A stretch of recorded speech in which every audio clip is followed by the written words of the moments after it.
The telegram arrived before Vivian Ashcroft even had time to set down her traveling bag.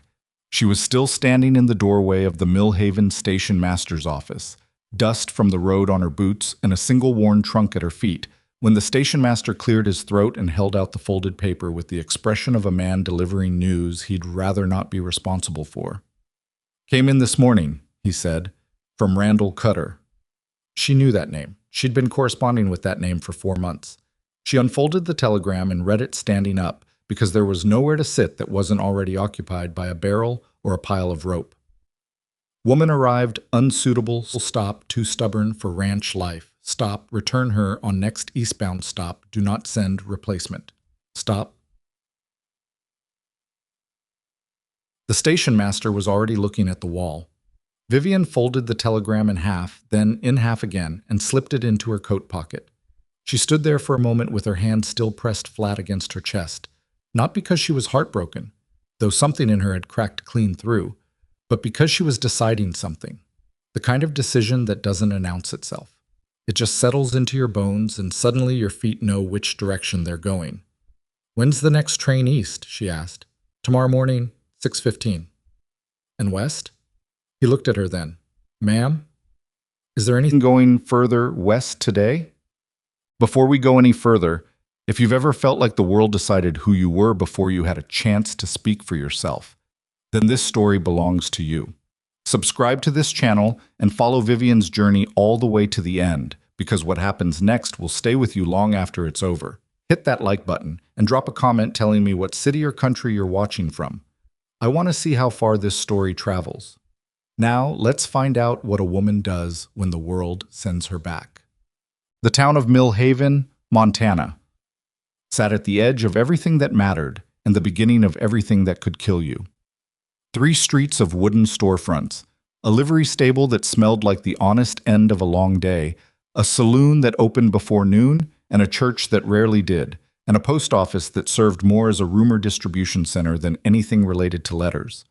The mountains pressed in from the north like a wall that hadn't decided yet whether it was protecting the valley or threatening it. Vivian had come from Philadelphia. Not the wealthy part, though she'd worked in it long enough to understand how wealth operated, carefully, and always at someone else's expense. She'd spent 6 years as a seamstress in the Hargrove household, which employed 11 women and paid them as though their fingers weren't bleeding by the end of every shift. She'd organized a petition, she'd written letters, she'd been dismissed without reference, which in Philadelphia in 1882 was roughly equivalent to having your name scratched off the map. The advertisement for a mail-order bride arrangement had appeared in a Philadelphia newspaper folded on the chair beside her in the boarding house common room. She hadn't been looking for it. She'd been reading the shipping news out of boredom and desperation in equal measure. But the advertisement caught her eye the way honest things sometimes do.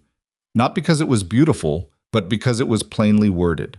Rancher in Montana Territory seeks capable woman for practical marriage. Hard work expected. Honesty required. No romantics need apply. She'd answered it within the hour. The correspondence with Randall Cutter had been exactly what the advertisement promised. Practical, direct, and devoid of flattery. He'd described his ranch, his herd, the specific tasks he needed handled. She'd described her experience, her capabilities, and the fact that she had no illusions about frontier life being anything other than brutal and rewarding in alternating seasons. He'd sent a train ticket. She'd packed her trunk. She had not, it turned out, understood that Randall Cutter's definition of capable woman was a woman who did exactly what she was told without forming opinions about the doing of it. The first sign had come during the stagecoach ride from the rail junction to Millhaven. There'd been 4 other passengers, a traveling salesman, 2 men from a mining outfit, and a woman named Pearl who told Vivian she was heading to her sister's place to help with a new baby. When the stagecoach wheel cracked a spoke going through a particularly vicious rut, the driver climbed down and announced it would take an hour to fix and everyone should wait in the coach. It was 103 degrees inside that coach. Vivian got out. She found a patch of shade under a cottonwood, spread out her coat, and sat down. Pearl joined her. The salesman eventually followed. The mining men stayed in the coach for 20 minutes before they couldn't bear it any longer and came out too. That was the story Randall Cutter heard before she arrived. His ranch hand, who'd been one of the mining men on that stage, reported it with the tone of a man describing a minor outrage. She just climbed right out, he'd told Cutter. Didn't ask permission, just decided she'd be more comfortable and acted on it. To Vivian, she'd gotten out of a hot box on a hot day. To Randall Cutter, that was the end of the arrangement before it had begun. He never came to meet the stage in Mill Haven. He sent the telegram instead. The matchmaker's name was Edna Frome, and she operated out of a narrow office between the dry goods store and the land recorder's office, as though she'd wedged herself into the gap between commerce and bureaucracy on purpose. She was 61 years old, wore her gray hair in a braid as thick as a man's wrist, and had the particular brand of directness that comes from spending decades watching people make foolish choices with their lives. Vivian found her 20 minutes after leaving the station master's office, following directions from a woman sweeping her porch who'd pointed down the street with the expression of someone who'd seen this before. The door was open. Edna was writing at her desk and didn't look up when Vivian came in. "Cutter's telegram," Edna said. It wasn't a question. "You knew about it." "He sent me one too, said he was returning the merchandise." She set down her pen and looked up. She had brown eyes that had seen enough to stop being surprised by most of it. "You're not crying." "No. Most women cry." "I'm not most women." Edna leaned back in her chair. "He said you were too stubborn." "I got out of a hot stagecoach." "I know what you did. I also know Randall Cutter. He's been running that ranch for 11 years, and in 11 years, every person who works for him has learned to ask before they breathe." She paused. "You going home?" Vivian reached into her pocket and set the folded telegram on the desk between them. "I came here for a reason. The reason wasn't Randall Cutter specifically. It was the possibility of a life where my intelligence is an asset instead of an inconvenience." Edna looked at the telegram for a long moment, then back at Vivian. "How old are you?" 28. "Can you ride?" "No, but I can learn." "Can you stomach hard work?" "Not laundry and cooking hard work. I mean, fence repair and livestock in a blizzard hard work. I organized 32 seamstresses against a man who could have had us all blacklisted. I'm not afraid of difficulty." Edna was quiet. The sound of boots on the boardwalk outside came and went. Somewhere down the street, a horse was being disagreeable about something. "There's one other arrangement I have on my books," Edna said finally. "I should tell you right now, I've placed 4 women in it over the past 3 years. None of them stayed past 6 months. What's wrong with him?" "Nothing's wrong with him exactly. Silas Boone is honest. He's not violent. He doesn't drink to excess. He pays his debts. His ranch, Iron Ridge, is remote as anything gets in this territory, and it functions because he runs it with absolute discipline." She picked up the telegram and turned it over between her fingers. "The problem is that he has no patience for what he calls performance. Performance. Pretending. Saying you're fine when you're not. Smiling when something is wrong. He has no interest in the social rituals that most people rely on to get through the day. He'll tell you exactly what needs doing, exactly what he thinks, and he expects the same in return. The women I've sent him, they weren't bad women. They just didn't know how to live without the cushion of pleasantries." Vivian sat down in the chair across from Edna's desk without being invited. "Tell me more about the ranch. You're not bothered by what I just described." "No." Edna set the telegram down. "Why not?" "Because for 6 years I worked for people who smiled at me and lied to my face about every single thing that mattered. I'd rather have someone who tells me the truth, even if the truth is uncomfortable." She paused. "What kind of operation does he run?" Edna pulled a folder from her desk drawer. It was thick with papers, records, correspondence, notes in a hand that was spare and undecorated, the handwriting of someone who thought words were tools and saw no reason to ornament them. Cattle, mostly. Some horses he trains for sale. He has 2 ranch hands, brothers, the Delacroix boys, who've been with him 5 years and seem to have found a way to work alongside him without incident. He has a garden that hasn't produced much in 2 years because there's no one to tend it. His house is functional, not comfortable. He doesn't socialize in town more than twice a month. What does he actually want in a wife? Someone who can manage the domestic end of the operation without him having to think about it. Someone who won't fall apart when things go wrong.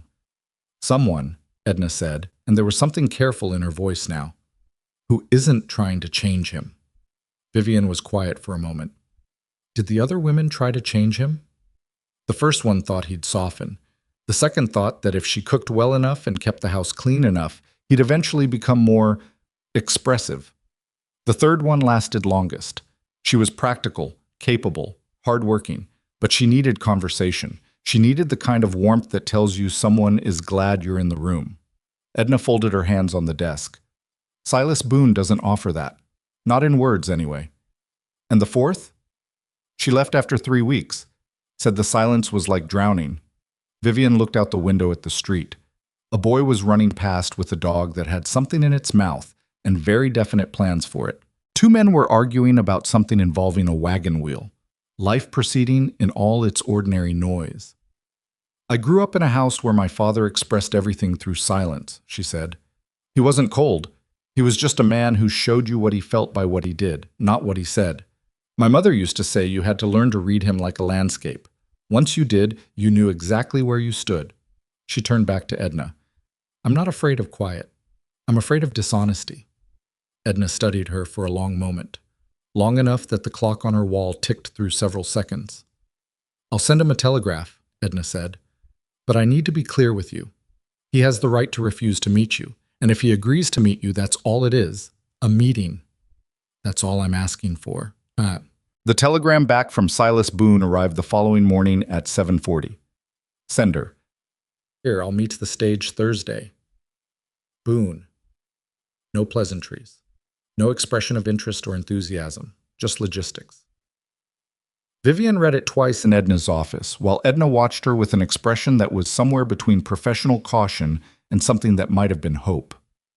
Thursday, Vivian said. That's 3 days. I know.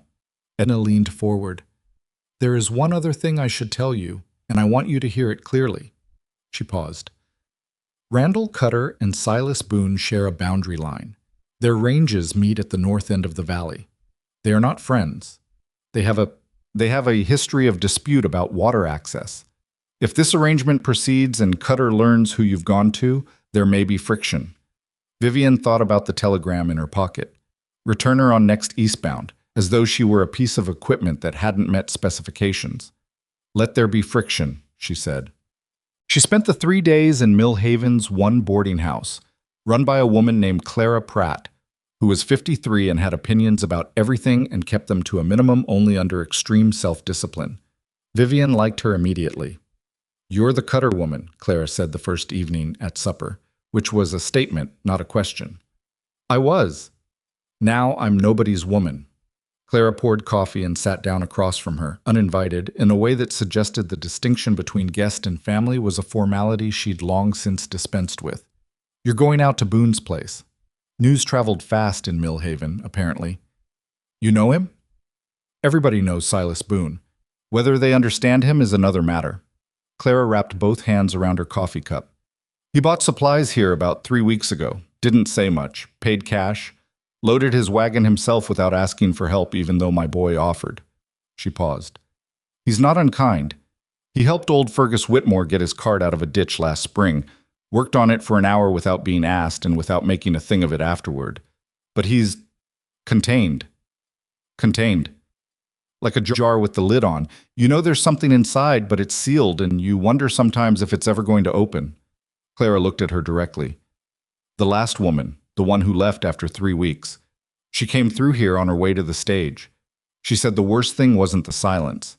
The worst thing was that she could see he was trying. Vivian set down her fork. What do you mean?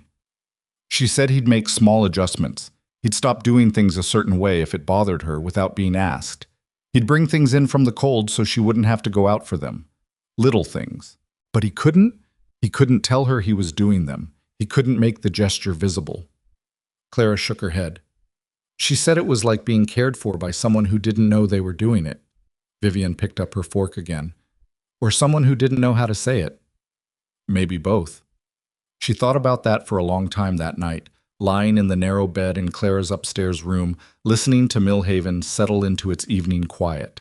She thought about what it meant to communicate in actions instead of words, and whether that was a failure of expression or simply a different language, and whether she was capable of learning it. She thought about her father, who'd once spent an entire Saturday repairing the latch on her bedroom door without mentioning it because she'd complained it was sticking, and had never once in his life said the words "I love you," but had said it in 10,000 other ways that she'd only learned to see after he was gone. She thought about Randall Cutter's telegram. Returner. As though she were a thing.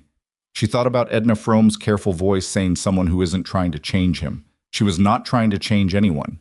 She'd spent her adult life fighting against people who wanted to change her, and she understood the violence of it. She fell asleep thinking about a ranch called Iron Ridge, and a man described as more comfortable with wolves than people, and she wasn't afraid. She was, for the first time in longer than she could measure, genuinely curious. Thursday arrived with the specific kind of cold that Montana specializes in, the kind that isn't just temperature, but also light and wind, and the particular flatness of the sky that tells you winter hasn't entirely let go, even when the calendar says otherwise. Vivian wore her heaviest coat and her most practical boots, and sat in the stagecoach with her trunk and a basket Clara had pressed into her hands at the door. "Biscuits," Clara said, "and some smoked ham. I don't know what he keeps in that house, but I know what trail food looks like, and you deserve better." The ride took 2 hours. The last 40 minutes was off any road Vivian would have called a road, more of an intention in the direction of a road, a suggestion made by wagon wheels that had gone before and hoped others would follow. The mountains closed in, the valley narrowed, the cottonwoods gave way to pine, and the sky got smaller. And then the stage crested a rise and dropped into a wide, flat basin, and Iron Ridge Ranch came into view. It was not what she'd expected, though she'd been careful not to expect anything too specifically. The main house was low and long, built from timber that had weathered to a gray-brown that matched the mountains behind it. A barn stood to the east, large and solid.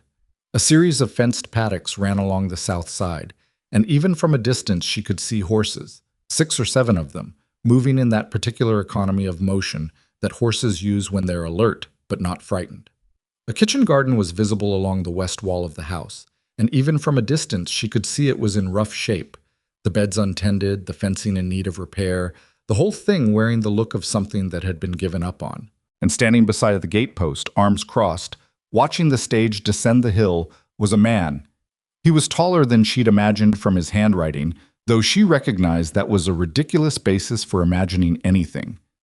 Lean through the shoulders, wearing a canvas coat and a hat that had been practical for so long it had given up any ambition toward appearance.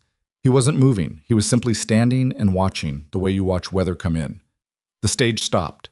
The driver climbed down and wrestled her trunk from the back. Vivian descended on her own before the driver could offer a hand, not out of stubbornness, simply because she'd already calculated the step. The man at the gatepost didn't move. She walked toward him, carrying the basket, the wind doing something unpleasant to her hair that she didn't waste attention on. She stopped about 6 feet away, close enough to speak without raising her voice, far enough to be respectful of the fact that they were, as yet, strangers. "Silas Boone," she said, "Vivian Ashcroft." His voice was lower than she'd expected and had the quality of a man who'd chosen it carefully, not quiet exactly, but economical, like his handwriting. "I appreciate you agreeing to meet." He looked at her steadily. He had dark eyes that were doing a great deal of work without any visible effort, cataloging, assessing, filing. Not unkind, just thorough. "You're not what I expected," he said. "I get that a lot. Is it a problem?" Something shifted in his expression. Not quite a smile, but a slight adjustment in the area around his mouth that suggested the machinery was there if it ever decided to engage. "Depends," he said. "On what?" "On whether what I see is what I get." Vivian held his gaze. "I don't know how to be anything other than what I am. Apparently that was a problem for Randall Cutter. I'd rather know up front if it's going to be a problem here too." Silas Boone was quiet for a moment. The wind went through the pines above them. One of the horses in the paddock shook its head and stamped. "Cutter wants women who don't think," he said. "That's his failure, not theirs." He uncrossed his arms and stepped back from the gatepost. "Come in. I'll show you the place. Then we'll talk." The house was exactly as Clara had suggested, functional, not comfortable. Every object in it existed because it served a purpose. The furniture was solid and plain. The kitchen was large and had been organized by someone who thought about efficiency before aesthetics. The stove was the best quality item in the room, which told her something about his priorities. The fireplace in the main room had a pile of wood beside it that was stacked with the precision of a man who'd spent years understanding that small carelessnesses cost you in a Montana winter. What struck her, walking through each room while Silas moved beside her in silence, was the absence of clutter. Not the absence of things. There were plenty of things, all the things a working ranch requires, but nothing extra, nothing decorative, nothing present without a reason, and nothing personal. Not a single photograph, not a painting or a drawing, not one object that existed to be looked at rather than used. She noticed that and filed it away. In the kitchen, he showed her the pantry. It was adequately stocked. She noted what was missing. Things that would require regular trips to Millhaven. Things she could grow herself if the garden were revived. "You have a root cellar?" she asked. "South side of the barn." "What's in it?" "Potatoes, some carrots from last year. A problem I haven't had time to inventory." She turned to look at him. "What kind of problem?" "Something got in. Possibly a badger. The door latch needs replacing." She nodded. "I can fix a latch." He looked at her the way you look at something you're not sure you've correctly identified. "You said in your letters you were a seamstress." "I was. I was also the daughter of a man who believed women should know how to fix things. He said life was too full of broken things to wait for someone else to handle them." She looked back at the pantry. "What happened to the garden?" A pause. Long enough that she turned back to check he'd heard her. "The third woman planted it," he said. "She did a good job of it. Then she left." There was nothing in his voice that indicated how he felt about that, but something in the deliberate blankness of it suggested it had not been without cost. "It can be recovered," she said. "The beds look like they just need clearing and turning. Another season of neglect and you'll have a harder problem." "I know." She walked out through the kitchen door to look at the garden directly. He followed. The beds were a tangle of dead growth and weeds, but underneath she could see the structure. Good structure, well planned, with raised edges and a clear irrigation channel from the pump. Someone had put real thought into it. "She knew what she was doing," Vivian said. "Yes." "Why did she leave?" Another silence, longer than before. She was starting to map the territory of his pauses. The short ones were thinking pauses. The long ones were something else. "She needed things I don't know how to give," he said finally. Vivian turned to face him. He was looking at the ruined garden, not at her, and there was something in his jaw that suggested the sentence had cost him more than its words contained. "I'm not her," Vivian said. "I can see that. I mean, I'm not looking for what she was looking for. I'm not going to need you to be warmer or more talkative or better at performing. That's not what I came here for." He looked at her then. "What did you come here for?" She considered the question honestly, the way you do when someone has made it clear they'll be able to tell if you don't. "Somewhere that uses what I have rather than asking me to put it away," she said. "Somewhere I can work without someone deciding I'm too much trouble for having ideas. Somewhere that might, eventually, feel like it belongs to me as much as to anyone else." Silas Boone looked at her for a long moment. Then he looked back at the garden. "The Delacroix brothers are waiting at the barn," he said. "I'll introduce you. Then we can talk terms." Hector and Domingo Delacroix were 27 and 24 years old respectively, the children of a Louisiana Creole father and a Crow mother, and they operated as a unit in the way that siblings who've spent their lives working together do, finishing each other's sentences not by speaking over each other, but by simply knowing where the other one was heading. Hector was the older and larger, with a serious face that broke into a grin with surprising speed when something struck him as funny. Domingo was quicker, lighter on his feet, with the kind of watchfulness that came from being the smaller person in most rooms. They looked at Vivian with frank curiosity when Silas introduced her. Neither of them said anything immediately inappropriate, which she noted in their favor. "She the one Cutter sent back?" Domingo asked Silas, as though Vivian weren't standing directly beside him. "She's the one Cutter made a mistake about," Silas said. Domingo looked at Vivian. "He tell you about the cougar?" Silas said, "Domingo." "What? She's going to be here. She should know." "Know what?" Vivian asked. Hector shot his brother a look that suggested this conversation had a direction. Hector wasn't sure they should go in. Domingo shrugged it off with the ease of a man who'd been ignoring his brother's cautions for 24 years. "There's been a mountain lion working this valley for the past month," Domingo said. Took 2 calves from the Pharaoh place, 3 from ours. Silas tracked it last week, but it went up into the high country before he could. He made a gesture. Domingo, Silas said, with slightly more weight this time. She's going to be living here, Domingo said to Silas, with the patient tone of someone explaining something obvious. Then to Vivian, you need to know what the danger situation looks like. It's just information. Vivian looked at Silas. He had the expression of a man who was accustomed to not winning arguments with the Delacroix brothers and had made a kind of peace with it. He's not wrong, Silas said. There's a predator in the area. We're managing it. You shouldn't go to the North Pasture alone until it's resolved. Understood, she said. Then to Domingo. Thank you for telling me. Domingo nodded with satisfaction. Hector said nothing, but his expression warmed slightly. The conversation of terms happened that evening, after supper, which Vivian had made from what was in the kitchen because it needed making, and she'd been in kitchens all her life and didn't require instruction.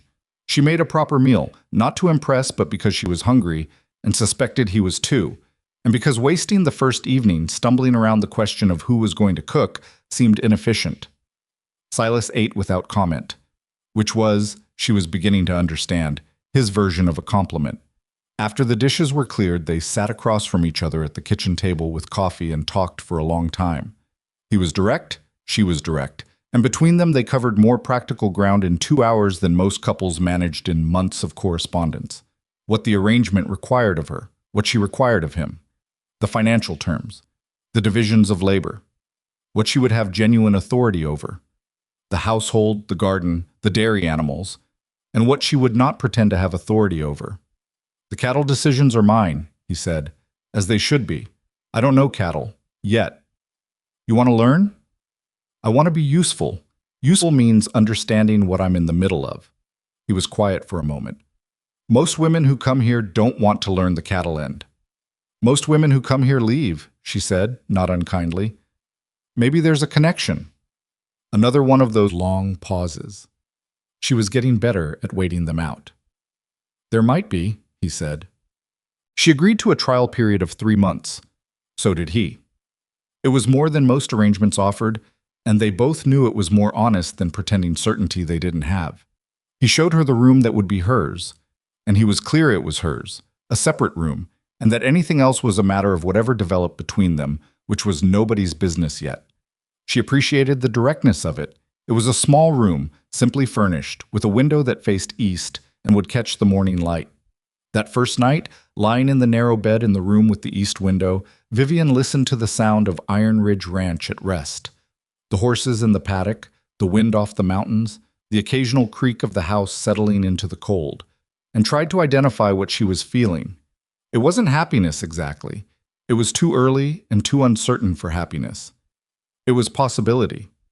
The specific texture of a situation that hasn't been decided yet, where the outcome is genuinely open and the deciding is up to you. She hadn't felt that in years. She turned on her side and closed her eyes, and outside, somewhere in the darkness at the edge of the paddock, one of the horses moved through the grass, and the sound of it was clean and present and hers. The first week was nothing like adjustment. It was more like collision, not with Silas. He moved around her with the careful respect of someone who understood that a new person in a space needed room to find their own way around it. But with the ranch itself, which had its own rhythms, its own demands, its own particular brutality toward anyone who wasn't paying attention. The second morning, she went to the barn at 5:30 because she'd heard Silas and the Delacroix brothers heading out, and she'd decided the night before that she needed to understand the morning schedule. She found a mare that was down in her stall, pressing against the wall, breathing wrong. She didn't call for Silas. She went back to the house and got her coat and her lantern and came back to the stall and sat with the mare in the hay and talked to her in a low voice the way her father had taught her to talk to frightened animals, steadily, without urgency, just presence, until the mare began to calm. When Silas came back to the barn 20 minutes later, he stopped in the doorway of the stall. "How long has she been down?" he asked. "She was like this when I came in." "You should have come and got me." Vivian looked up at him. She wasn't in danger, she was frightened. Frightened animals don't need more people, they need less. She stroked the mare's neck. "What's her name?" A pause. "Clara." She looked down at the horse. I'm going to tell the other Clara you named a horse after her and see how she takes it. Something happened in his face that came very close to being a smile. She knows, he said. He came into the stall, moving the way he moved around everything, without wasted motion, exactly where he needed to be. He checked the mare's legs, her breathing, her eyes. He stood up. She's all right. She does this sometimes in the cold. Just needs company. I know, Vivian said. I could tell. He looked at her for a moment longer than usual. Then he said, You learn fast, which from Silas Boone was the equivalent of a speech. The argument happened on day 9. It was about the root cellar, specifically about the badger problem she'd been trying to get to since the first day, and kept having to delay because something else always needed doing first. She'd finally gotten to it on the 8th day, cleared out the damaged stores, assessed the loss, repaired the latch, and in the process discovered that the whole south wall of the cellar had a drainage problem that was going to make the badger look minor come spring thaw. She told Silas at supper. He said it would have to wait until after calving season.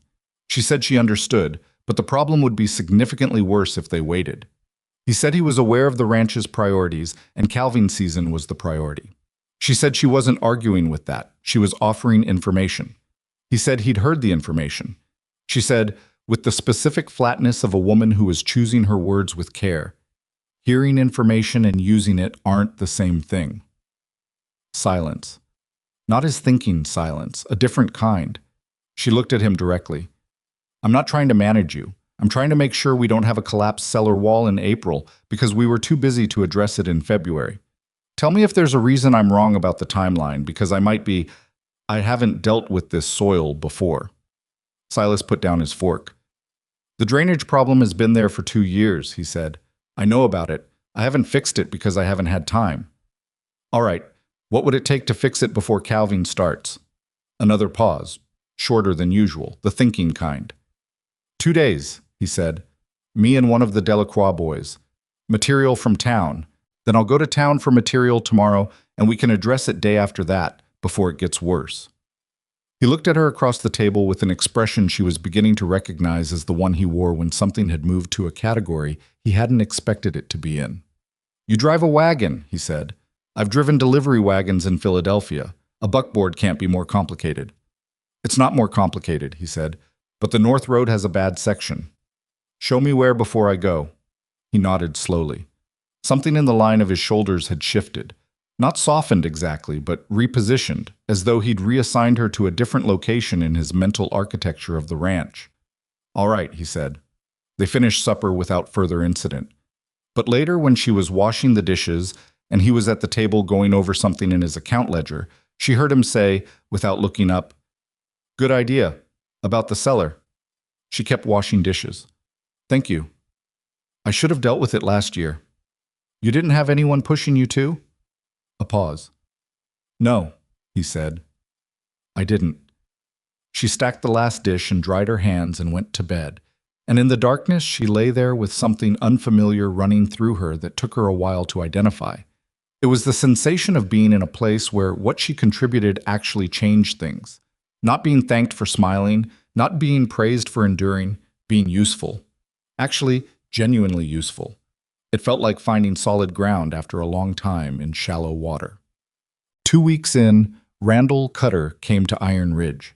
She was in the garden when she heard the hoofbeats, working on the bed she'd designated for the early season crops, turning soil that hadn't been worked in a year and fighting every inch of it. She had dirt on her hands and her coat and probably her face, and she did not hear Cutter arrive so much as feel the shift in the air that happens when something with bad intentions comes into a space. She looked up and saw him on horseback at the gate, and she recognized him from Edna's description. A broad, heavy man with the kind of mustache that's maintained as a statement of authority, wearing a coat that cost more than her trunk and everything in it. He wasn't looking at her. He was looking at the main house, and he had the expression of someone who'd come to deliver a verdict rather than a question. Silas came around the corner of the barn, unhurried, and stopped near the paddock fence. Cutter, he said. Boone. Cutter's eyes traveled to Vivian, still kneeling in the garden bed. His expression shifted into something that wasn't quite surprise and wasn't quite contempt, Something between them that she'd seen on other men's faces when they encountered a woman in a situation they'd decided shouldn't contain her.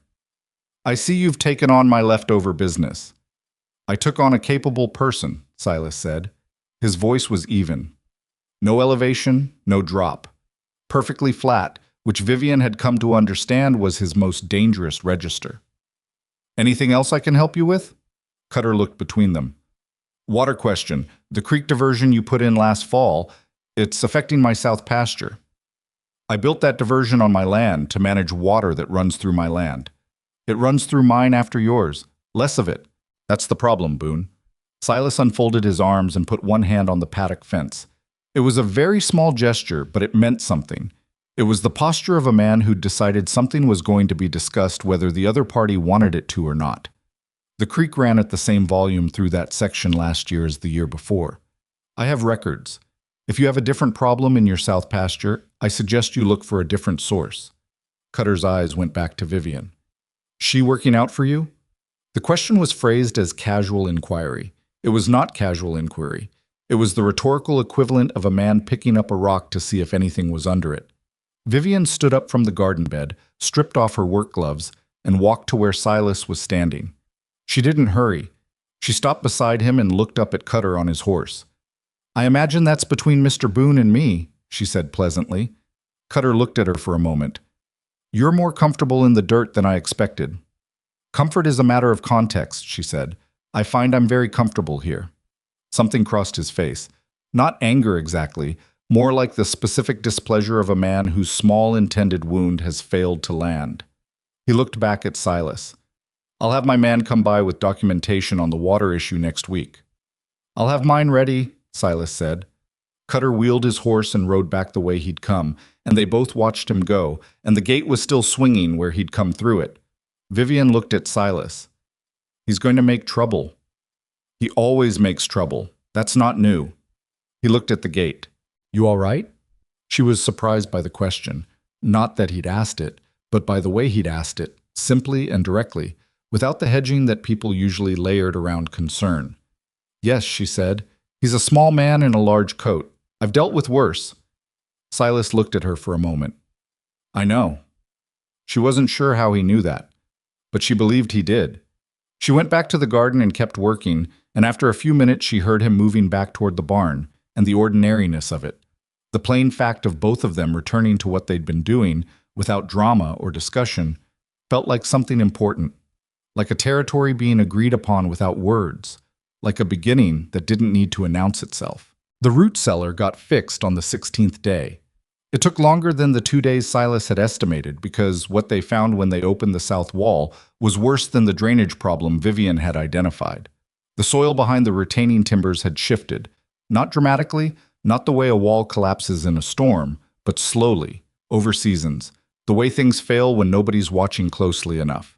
2 of the main support beams had rotted through at the base. Another 6 inches of frost heave and the whole wall would have come down on whatever stores they'd put up for spring. Silas looked at it for a long moment without saying anything. Hector Delacroix, who'd come with them to do the labor, said what Silas wasn't saying. That's a winter's worth of food storage right there. Would have been, Vivian said. Silas turned and looked at her, just looked, for a count of 3 or 4 seconds. Then he turned back to the wall and started pulling out the damaged beam. They worked through the afternoon and into the early dark, Vivian hauling timber and mixing the lime mortar she'd learned from watching her father repair the foundation of their row house in Philadelphia. Different material, same principle. The idea being that water goes where you tell it to go, or it goes where it wants to. By the time they were done, her shoulders ached in a way she hadn't felt since her seamstress days, and she had lime dust in her hair and a blister on her right palm that she did not mention to anyone. At supper, Hector said to Silas, with the particular tone of a man making an observation he once witnessed, "She held the lintel brace for 40 minutes straight without asking us to switch." Silas said, "I know, I was there. Just making sure it was noted." "It's noted," Vivian said. "I have a blister." Both men looked at her. "I'm not complaining," she said. "I just think if we're noting things, that should be noted too." Domingo, who'd come in for supper and had heard none of the preceding conversation, said, "What are we noting?" "Nothing," Silas said. "The blister," Vivian said. Domingo looked between them, decided he'd arrived in the middle of something he didn't need to understand, and helped himself to the stew. Later that night, after the Delacroix brothers had gone to their bunkhouse and the house had settled into its particular quiet, Vivian was at the kitchen table wrapping her hand with a strip of cotton she'd cut from an old shirt when Silas came back in from his last check of the horses. He stopped when he saw what she was doing. "Let me see," he said. "It's fine." "Let me see it anyway." She held out her hand. He looked at the blister, which was, admittedly, larger than she'd acknowledged at supper, and went to the shelf where he kept the medical supplies and came back with a small tin of salve and a proper bandage strip. "You could have said something," he said, taking her hand with the impersonal competence of a man who'd dressed more wounds than he'd counted. "We were in the middle of work. Work doesn't stop you getting an infection. Neither does finishing the job." He pressed the bandage flat and let go of her hand. "That's either very practical or very stubborn. Can it be both?"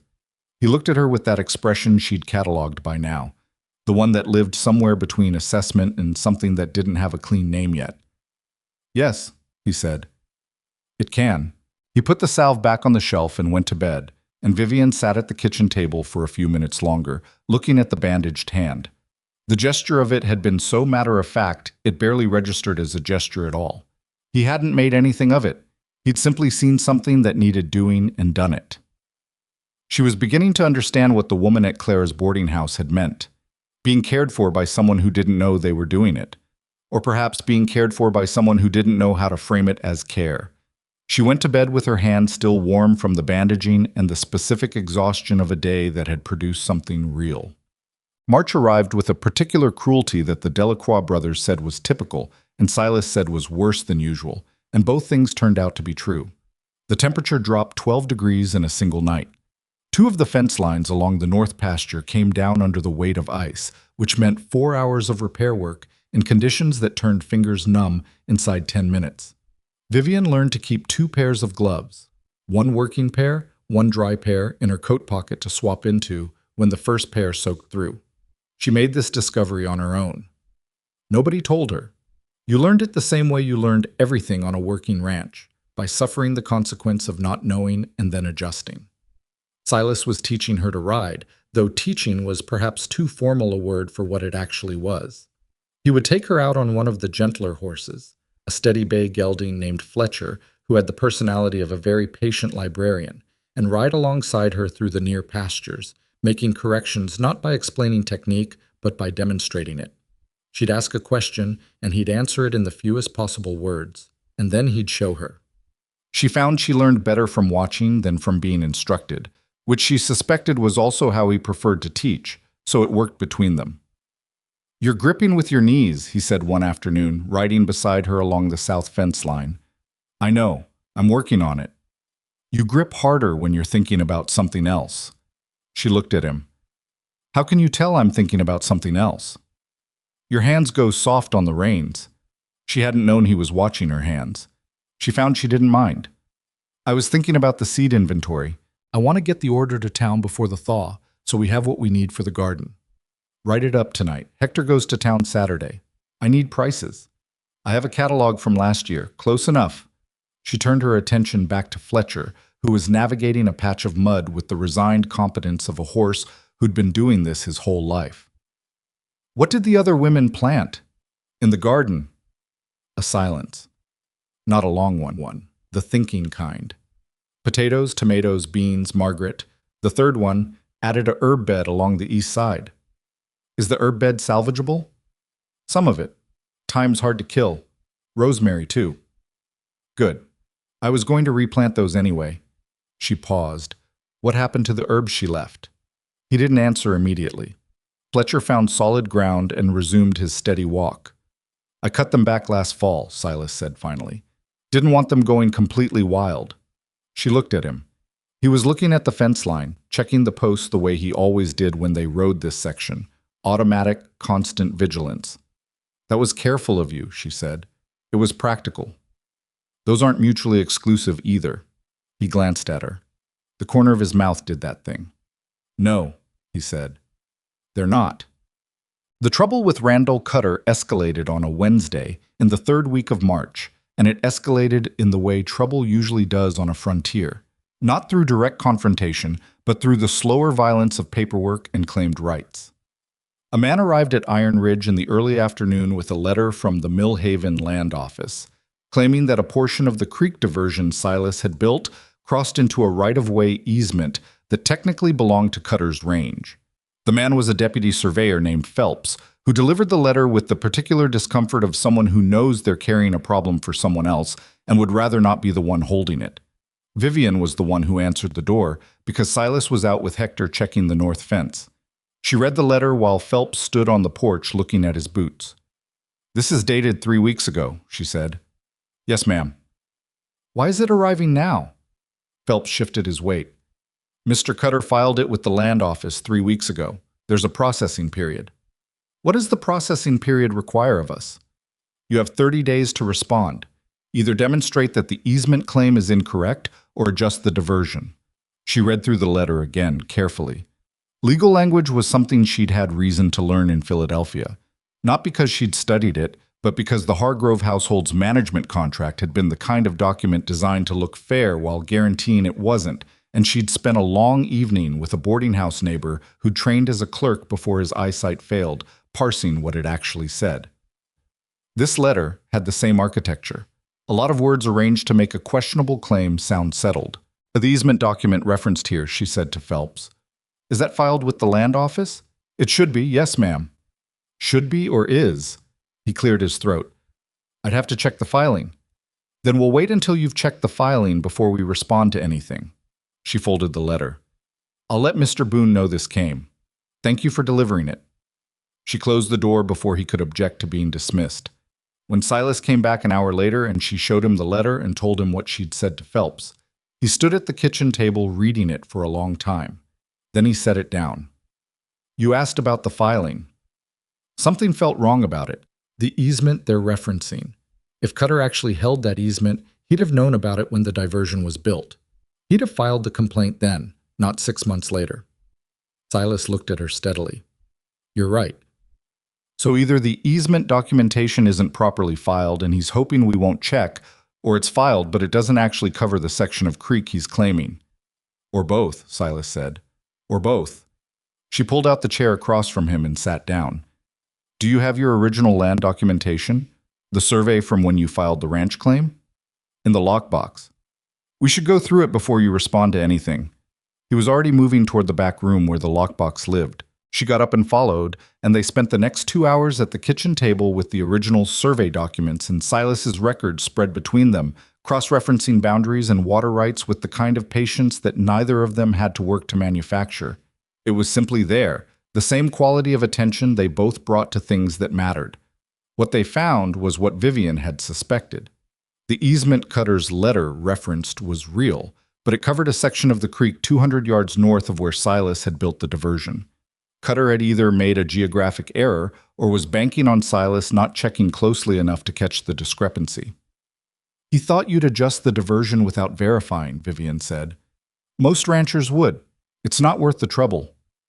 "It is worth the trouble if he's building a legal case piece by piece." She looked at the survey map. "This isn't the first time he's tried this kind of thing, is it?" Silas leaned back in his chair. "No." "What did he try before?" A pause. "The long kind. 3 years ago, he claimed a section of my east range was incorrectly surveyed. Said the boundary should have been 200 feet further west. It would have given him access to a natural spring." "What happened?"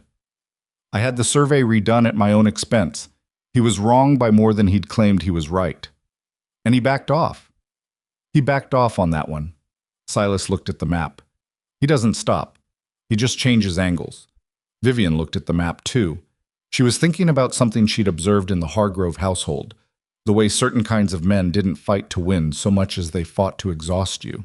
They filed complaints and created processes and forced you to spend your energy defending ground you already legally held, until eventually defending it cost more than the ground was worth. "You need a lawyer," she said. "Lawyers cost money. So does not having one." She traced the creek line on the survey with her finger. "This dispute is going to keep coming. Maybe not always about water. Maybe it'll be grazing rights next, or boundary lines, or the road access. But it's going to keep coming because he's decided to make it keep coming. Silas was quiet.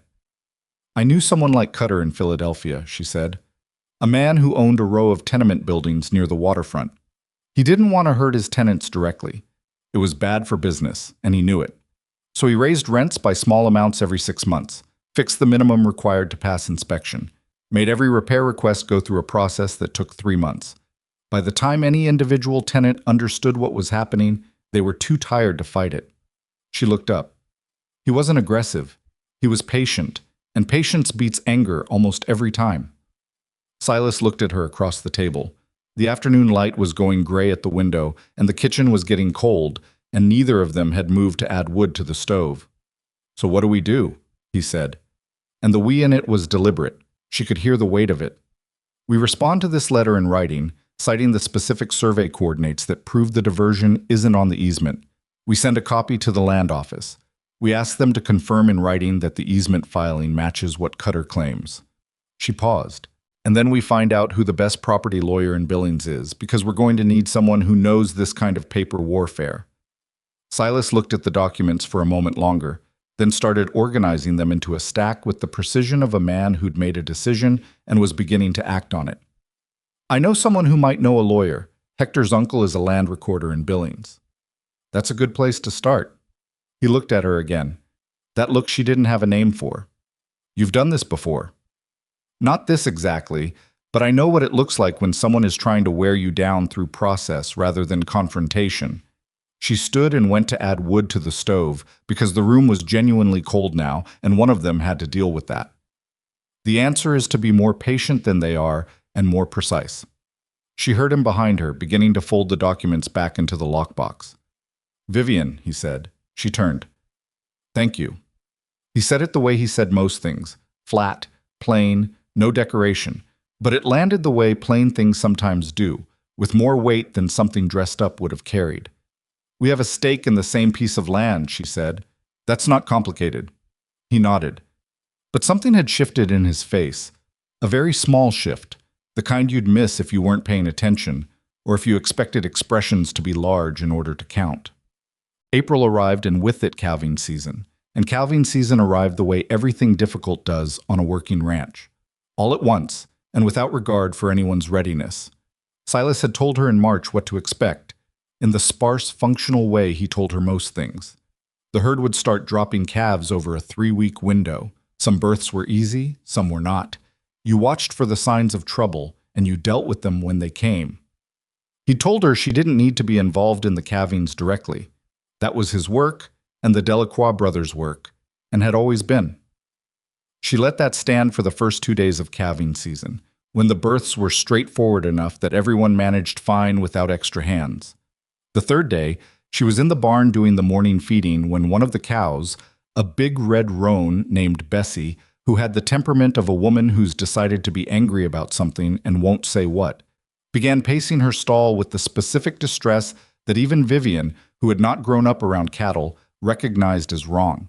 She found Silas in the far paddock and said, without preamble, Bessie is in trouble. He was there inside 3 minutes. What followed was the kind of experience that permanently reorganizes your understanding of how life works. The calf was positioned wrong, not catastrophically wrong, but wrong enough that without intervention, neither the mother nor the calf was going to come through it well. Silas worked with the quiet focus of a man who'd done this before and knew the cost of panic, and Vivian did what she'd learned to do in every situation where doing something was better than doing nothing. She made herself useful without being asked to define how. She held Bessie's head while Silas worked, talking to the animal in a low, continuous murmur, keeping the cow's attention on something other than what was happening at her other end. Hector passed instruments when Silas needed them. Domingo kept the lantern steady when the wind came through a gap in the barn siding and threatened to take the light. The calf came into the world at 5:47 in the morning, wet and indignant and very much alive.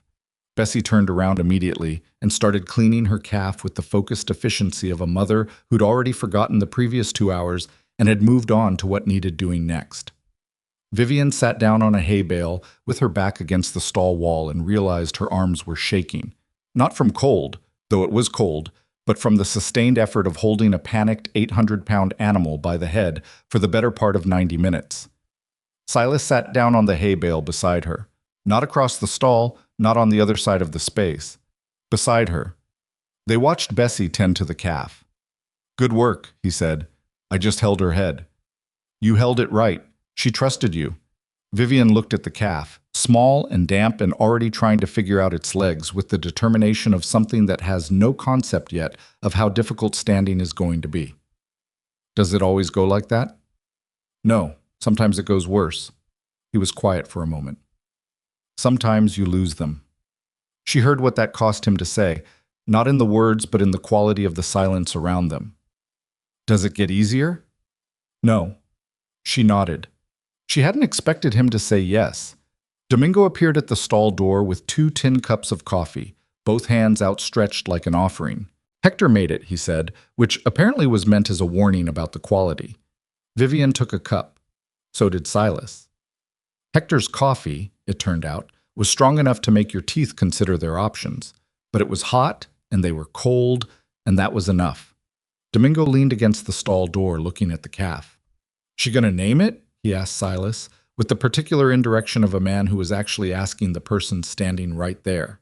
Silas said, "Ask her." Domingo looked at Vivian. "You want to name it?" She looked at the calf, who had achieved a wobbling 4-legged stance and was pressing its face into its mother's flank with single-minded purpose. "Scout," she said. Hector appeared behind his brother. "Scout," he repeated, testing the word. "Yeah. All right." Silas drank his coffee. He didn't comment on the name, but when Vivian glanced at him, he was looking at the calf with the expression of a man who has decided he can live with something. What she hadn't expected was how much of running a working ranch was actually about information. Not brute strength, though that came into it, not just physical endurance, though that was constant, but the endless accumulation of specific knowledge about specific things, which cows were due and when, which sections of fence line were weak, which horses had quirks that needed managing, which supplier in Millhaven gave fair weight, and which one's thumb found its way onto the scale, where the creek ran shallow enough to cross in spring thaw, what the sky looked like the morning before a bad storm. Silas carried most of this information in his head, organized in ways she couldn't yet see. She started keeping a ledger, not because he asked her to, but because she needed to be able to find things she couldn't yet hold in her own memory, and because she'd noticed that the ranch's existing accounts were recorded with absolute precision, but contained no notation of the reasoning behind decisions. Numbers, not context. She wrote context. After 2 weeks, Silas picked up the ledger from the kitchen table one evening while she was washing up and stood there reading it. She watched him from the corner of her eye. He didn't comment immediately.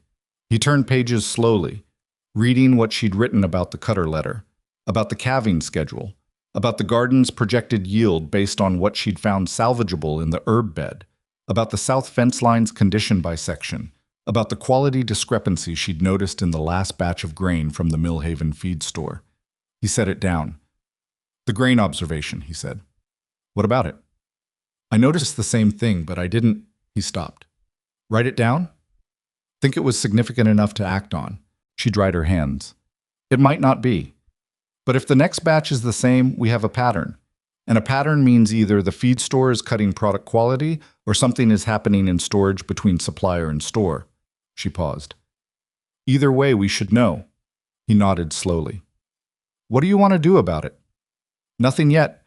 2 more batches and we'll know if it's consistent." He picked up the ledger again, turned to the front, read her name written on the inside cover. Iron Ridge Ranch, Management Record, V. Ashcroft, March 1882, and set it back down. "Ashcroft," he said. She looked at him. "Yes." "That's your name on this." "It's my record." He was quiet for a moment. Working through something, she could tell. She'd gotten better at reading the particular quality of his silences. "It should probably say Boone." The sentence landed in the room between them, and neither of them moved. She understood what he was saying and also what he was not saying, and the distance between those two things was not small. "The trial period isn't over yet," she said. "No," he said, "but I know what I think." She turned to face him fully. He was standing at the table with one hand on the ledger and looking at her with the directness that was the one consistent thing about him. Always there, even when everything else was measured and contained. "What do you think?" she asked. He held her gaze. "I think you already know." She did know. She'd known for about 2 weeks, if she was honest. Not because he'd said anything, but because of the accumulation of the small things. The way he'd started consulting her before making decisions that didn't technically require her input. The way he'd begun, without mentioning it, taking her word about the state of the garden as reliably as his own assessment. The way he'd sat beside her in the barn after the calving. "The trial period still isn't over," she said again. "I'm aware." He didn't look away. "I'm not asking you to decide now. I'm telling you what I already have." She looked at him for a long moment. The kitchen was warm from the stove. Outside, the early April wind was still doing its worst, but in here it was solid and still and real. "All right," she said. "All right, you know what I think? Or all right to something else?" "Both," she said. "I think both." Something in his face moved. Not the almost smile this time, something quieter and more substantial. Something that had been kept behind considerable discipline and was only partly visible even now. He picked up the ledger and set it on the shelf beside his own account books, her record beside his, in the same row. And then he went to his chair by the fire and picked up the mending he'd been avoiding for a week. And Vivian went back to the dishes, and the domesticity of it was so ordinary and so complete that neither of them commented on it. But when she was done and she walked past the shelf to go to bed, she saw the ledger sitting there in its place, and on the inside cover in handwriting she recognized as not her own, in the small, spare script of a man who'd chosen the words carefully. Management Record, Iron Ridge Ranch. And beneath her name, in the same handwriting, Boone, 1882.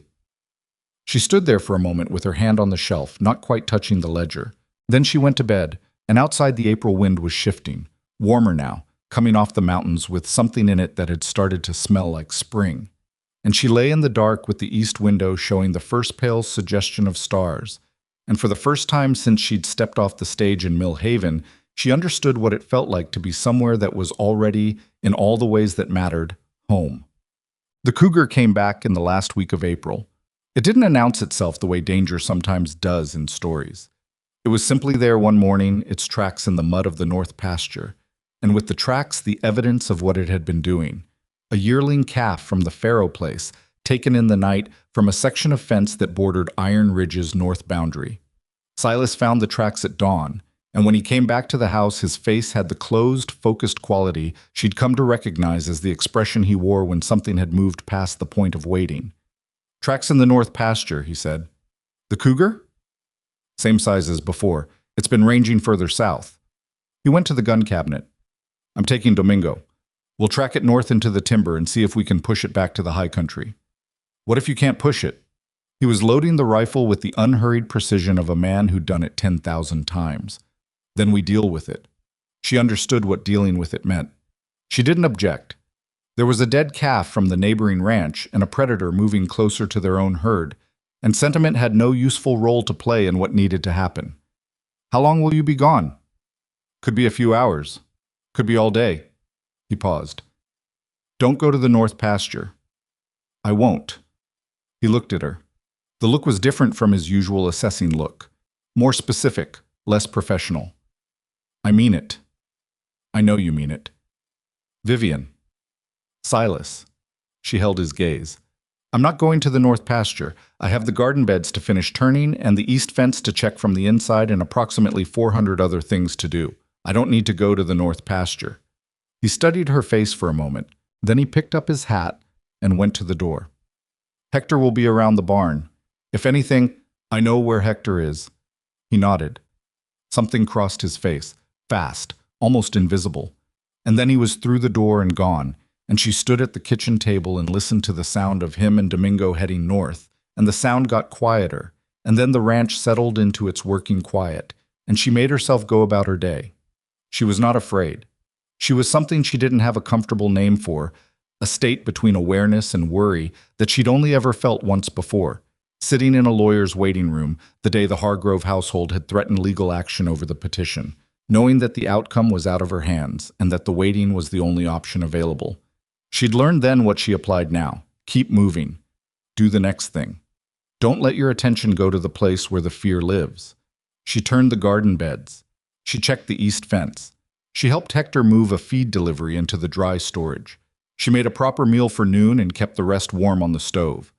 They came back in the late afternoon, Silas and Domingo, both of them trail dirty, and Domingo's coat torn at the sleeve from something that had nothing to do with the cougar. They'd tracked it into the upper timber, but the animal had gone into a rock section where tracking became impossible. And after 3 hours, they'd made the decision to come back and set a watch line instead. Silas told her this at the kitchen table, and she listened and asked practical questions and said what she thought about the watch line plan, which was that it would work if Hector watched the east side and Domingo the west, and the hours overlapped properly. He agreed. They set it up. He ate supper without speaking much, which was usual, but tonight there was something in his quiet that was different from his usual self-contained silence. It was a tired quiet, the kind that comes not from physical exhaustion, but from spending a day in high-stakes uncertainty and coming back without resolution. She understood that specific tiredness. After supper, she put on her coat and sat on the porch steps in the cooling evening air, watching the last of the light go off the mountains. After a few minutes, she heard the door open behind her. Silas came out and sat on the steps, not beside her, but one step down, which put them at roughly the same level. They sat in silence for a while. Not a strained silence, the comfortable kind, the kind that had developed between them over the past 6 weeks as naturally as everything else had developed, without announcement, without discussion, just by accumulation. "It's still up there," he said finally, "about the cougar." "I know. It'll come back." "Probably." He was quiet again. Then, "I don't like leaving the ranch unsecured." She looked at the side of his face. He was watching the mountains, that same steady watch he turned on fence lines and cattle and weather, the constant vigilance of a man whose land and livelihood required it. The ranch wasn't unsecured. Hector was here. It wasn't enough. She understood that he wasn't talking about Hector specifically. "You can't be in 2 places at once," she said. "You made the right call going after it." He looked at her. "You weren't scared." It wasn't quite a question. "I was something," she said honestly. "Not the way you mean scared. I was aware of what the outcome could be. And you kept working." There was work to do. He turned back to the mountains. "Most people would have—" He stopped. "What?" He thought for a moment. "Most people would have needed something from me before I left. A reassurance. Something to make it feel more—" He searched for the word. "Manageable." She considered that. "I didn't need you to manage it for me." He was quiet. "I'm not saying I wasn't glad when you came back," she said. "I'm saying I didn't need you to stay behind to prove you were worried about me." She paused. "That's not how I work." He looked at her then, and the expression on his face was the one she'd never been able to fully catalog, the one that lived deeper than his usual assessment, that had something in it she'd only seen in glimpses. "How do you work?" he asked. She thought about it. "I need to know the truth," she said. "Even when it's bad. I need to understand what I'm in the middle of. I need to feel like what I contribute counts for something." She looked back at the mountains. "I don't need comfort. I need accuracy." The silence stretched. An owl called somewhere in the pines above the barn, once, and then nothing. "I can give you accuracy," Silas said. "I know," she said. "You already have been." They sat on the porch steps until the dark was complete and the stars were out in full, which in Montana meant a quantity of stars that Philadelphia never prepared you for. Not the scattered few visible through city haze, but the actual sky, the whole enormous fact of it, overwhelming and indifferent, and somehow, tonight, not lonely at all. He went in first. She stayed a few minutes longer, looking up, letting the cold settle into her properly, the way you sometimes need to let a thing settle so you can understand its full dimensions. Then she went inside and the door closed behind her, and the ranch held them both in its quiet. The watch line held for 5 nights without incident, which was almost worse than if something had happened. Waiting for a threat you know is still out there has its own particular drain on a person. Not dramatic, not the sharp fear of immediate danger, but the low, constant expenditure of attention that leaves you tired in ways sleep doesn't fully repair. Silas felt it. Vivian could see it in the set of his shoulders by the end of each day. Not defeated, nothing close to that, but carrying a weight that hadn't been there before the cougar came back. He was sleeping less, she knew, because she heard him some nights moving through the house at 2 or 3 in the morning, checking windows, going out to the porch, coming back in. She didn't comment on it. She understood the need to do something when doing nothing was intolerable. She started leaving coffee on the stove. Not with any announcement, not with any suggestion that she'd heard him up. Simply, there was always hot coffee when he came downstairs at irregular hours, and she was always apparently asleep, and neither of them raised the subject. On the 6th night, Domingo spotted the cougar at the east edge of the north pasture, 3 hours after dark. He fired a warning shot that sent it back into the timber. He came to the house at 5 in the morning to report it, and Silas was already awake at the kitchen table with the ledger open. Vivian's ledger, she noticed, not his accounts. When Domingo knocked. "It's coming south," Domingo said, sitting down with the coffee Vivian had left. "That's the 3rd time in 2 weeks it's come to this edge of the pasture. It's not just ranging anymore. It's looking at something specific." Silas said, "The herd. Scout's the youngest calf in the north section right now, and calves are—" Domingo stopped and glanced toward the hallway where he apparently assumed Vivian was sleeping. She was standing in the doorway in her coat, having heard the knock and come down the back stairs. "Calves are preferred prey," she said. "I know." Domingo looked at her without apology. "We need to move Scout's group to the south pasture." "I know that too." She sat down at the table. "What about the Faro Ranch? If the cougar is moving south along our north boundary, their south boundary is the next place it goes." Silas and Domingo exchanged a look. "We should tell Faro," she said. "Faro and I don't—" Silas stopped. "Don't what?" He picked up his coffee. "We've had disputes about grazing boundaries. Nothing like Cutter, but you don't socialize." "No." Vivian looked at him. "He has calves too?" "3. And an older cow that's been sick. She'd be easy." "Then he needs to know. Whatever your history is, he needs to know." Silas was quiet for a moment. Domingo, with the diplomatic instinct of a man who'd spent 5 years navigating between Silas Boone and the world's opinions, found something interesting to look at on the wall. "I'll go," Vivian said. Both men looked at her. "You said Faro, and you have a history. I don't have a history with anyone in this valley except Cutter, and that's its own category. I can ride to Faro's place and tell him what Domingo saw. It's just information. He can do what he wants with it." "You don't know Faro," Silas said. "No, but I know how to talk to someone who doesn't have a reason to trust me yet." She looked at him steadily. "You taught Fletcher to take direction. I've been practicing." Something moved in Silas's face. The almost smile, and beneath it, something more serious. "Fletcher is a horse, and Faro is a rancher who doesn't want to lose his stock. That's enough common ground." A long pause. Domingo was still studying the wall. "Hector goes with you," Silas said. "All right. And you're back before noon." "All right." He looked at her for one more moment, and she nodded once to acknowledge that she'd received it, and that was enough. The Faro Ranch was 40 minutes east, a smaller operation than Iron Ridge. 200 head, a modest house, a barn that had been repaired so many times in so many different ways that it looked like an argument between 6 different builders. Thomas Faro was 54, a widower, with the worn, careful look of a man who'd been doing hard work alone for long enough that he'd forgotten what it felt like to have help. He came to the door when Vivian and Hector rode in, and he looked at them with the specific wariness of a man who'd learned to be suspicious of unexpected visitors. He recognized Hector, nodded, not warmly, but not hostilely either. He looked at Vivian with an expression she'd seen before. The rapid recalculation that happens when someone expected one thing and got another. "You're the woman at Boone's place," he said. "Vivian Ashcroft." She didn't correct him on the name, though the ledger now said Boone.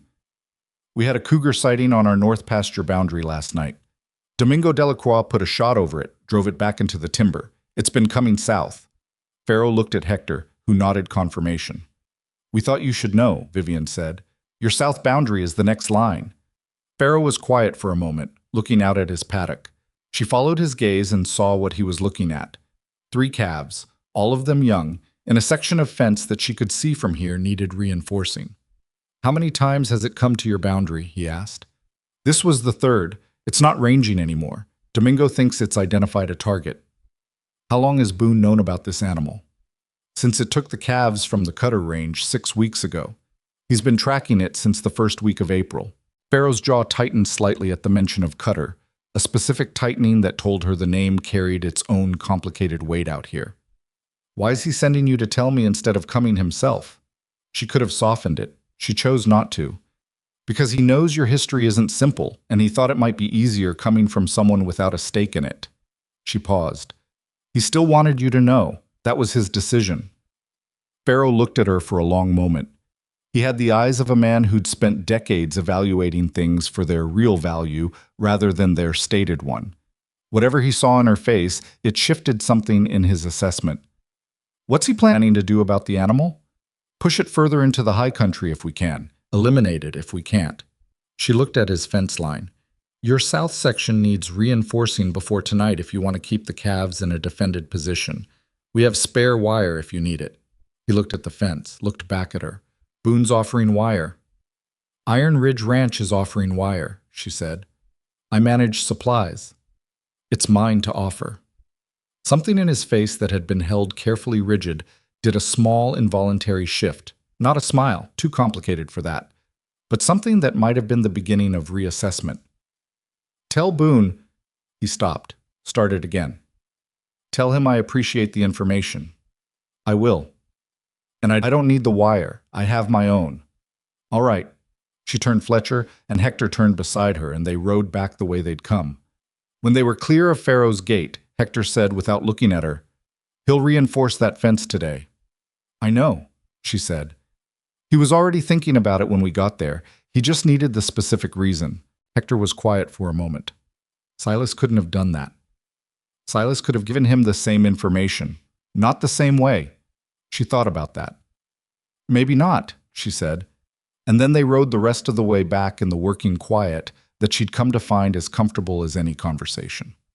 Silas listened to her report of the Pharaoh visit without interrupting, which was his habit, and at the end he nodded slowly. He'll fix the fence? By tonight, I'd guess. Good. He paused. You told him it was my decision to send word. It was. Another pause. You didn't have to say that. It was accurate. She looked at him. Accuracy matters. He held her gaze for a moment. Yes, he said. It does. The cougar made its move on the 10th of May, and it did not make it where anyone expected. It had been 11 days since Domingo's sighting.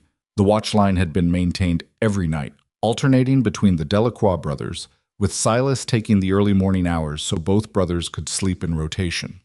The herd had been moved. The north pasture was empty. They had done, by any reasonable measure, everything right. The cougar went around them. It came in from the east, following the creek bed that ran along the lower edge of the Pharaoh property and crossed into the valley 2 miles south of where they'd been watching. It took a route nobody had predicted because nobody had fully mapped the way the dry creek bed connected to the valley floor in that particular section. Vivian had noticed the creek bed in her ledger. She'd written check East Creek connection for north boundary vulnerability in the margin 2 weeks ago, and it was still written there, still waiting for someone to have time to check it. She didn't say that. Not then, not later. What happened was this. At 6:40 in the morning, she was at the east fence checking the section she'd been working through systematically, Fletcher tied to a post 20 yards back, when she heard the sound that went through her like cold water. Not the cougar itself, which she never heard, but the specific panicked quality of a calf's distress call from the direction of the south paddock where Scout's group had been moved. She was moving before she'd made a conscious decision to move. She came around the corner of the barn at a run, and what she saw stopped her for exactly 1 second. Long enough to understand the situation and make a calculation. The cougar was at the far end of the south paddock, a young adult, not as large as she'd imagined, but moving with the fluid, terrifying economy of something built entirely for purpose. Scout was against the far fence, bawling. The other calves had scattered.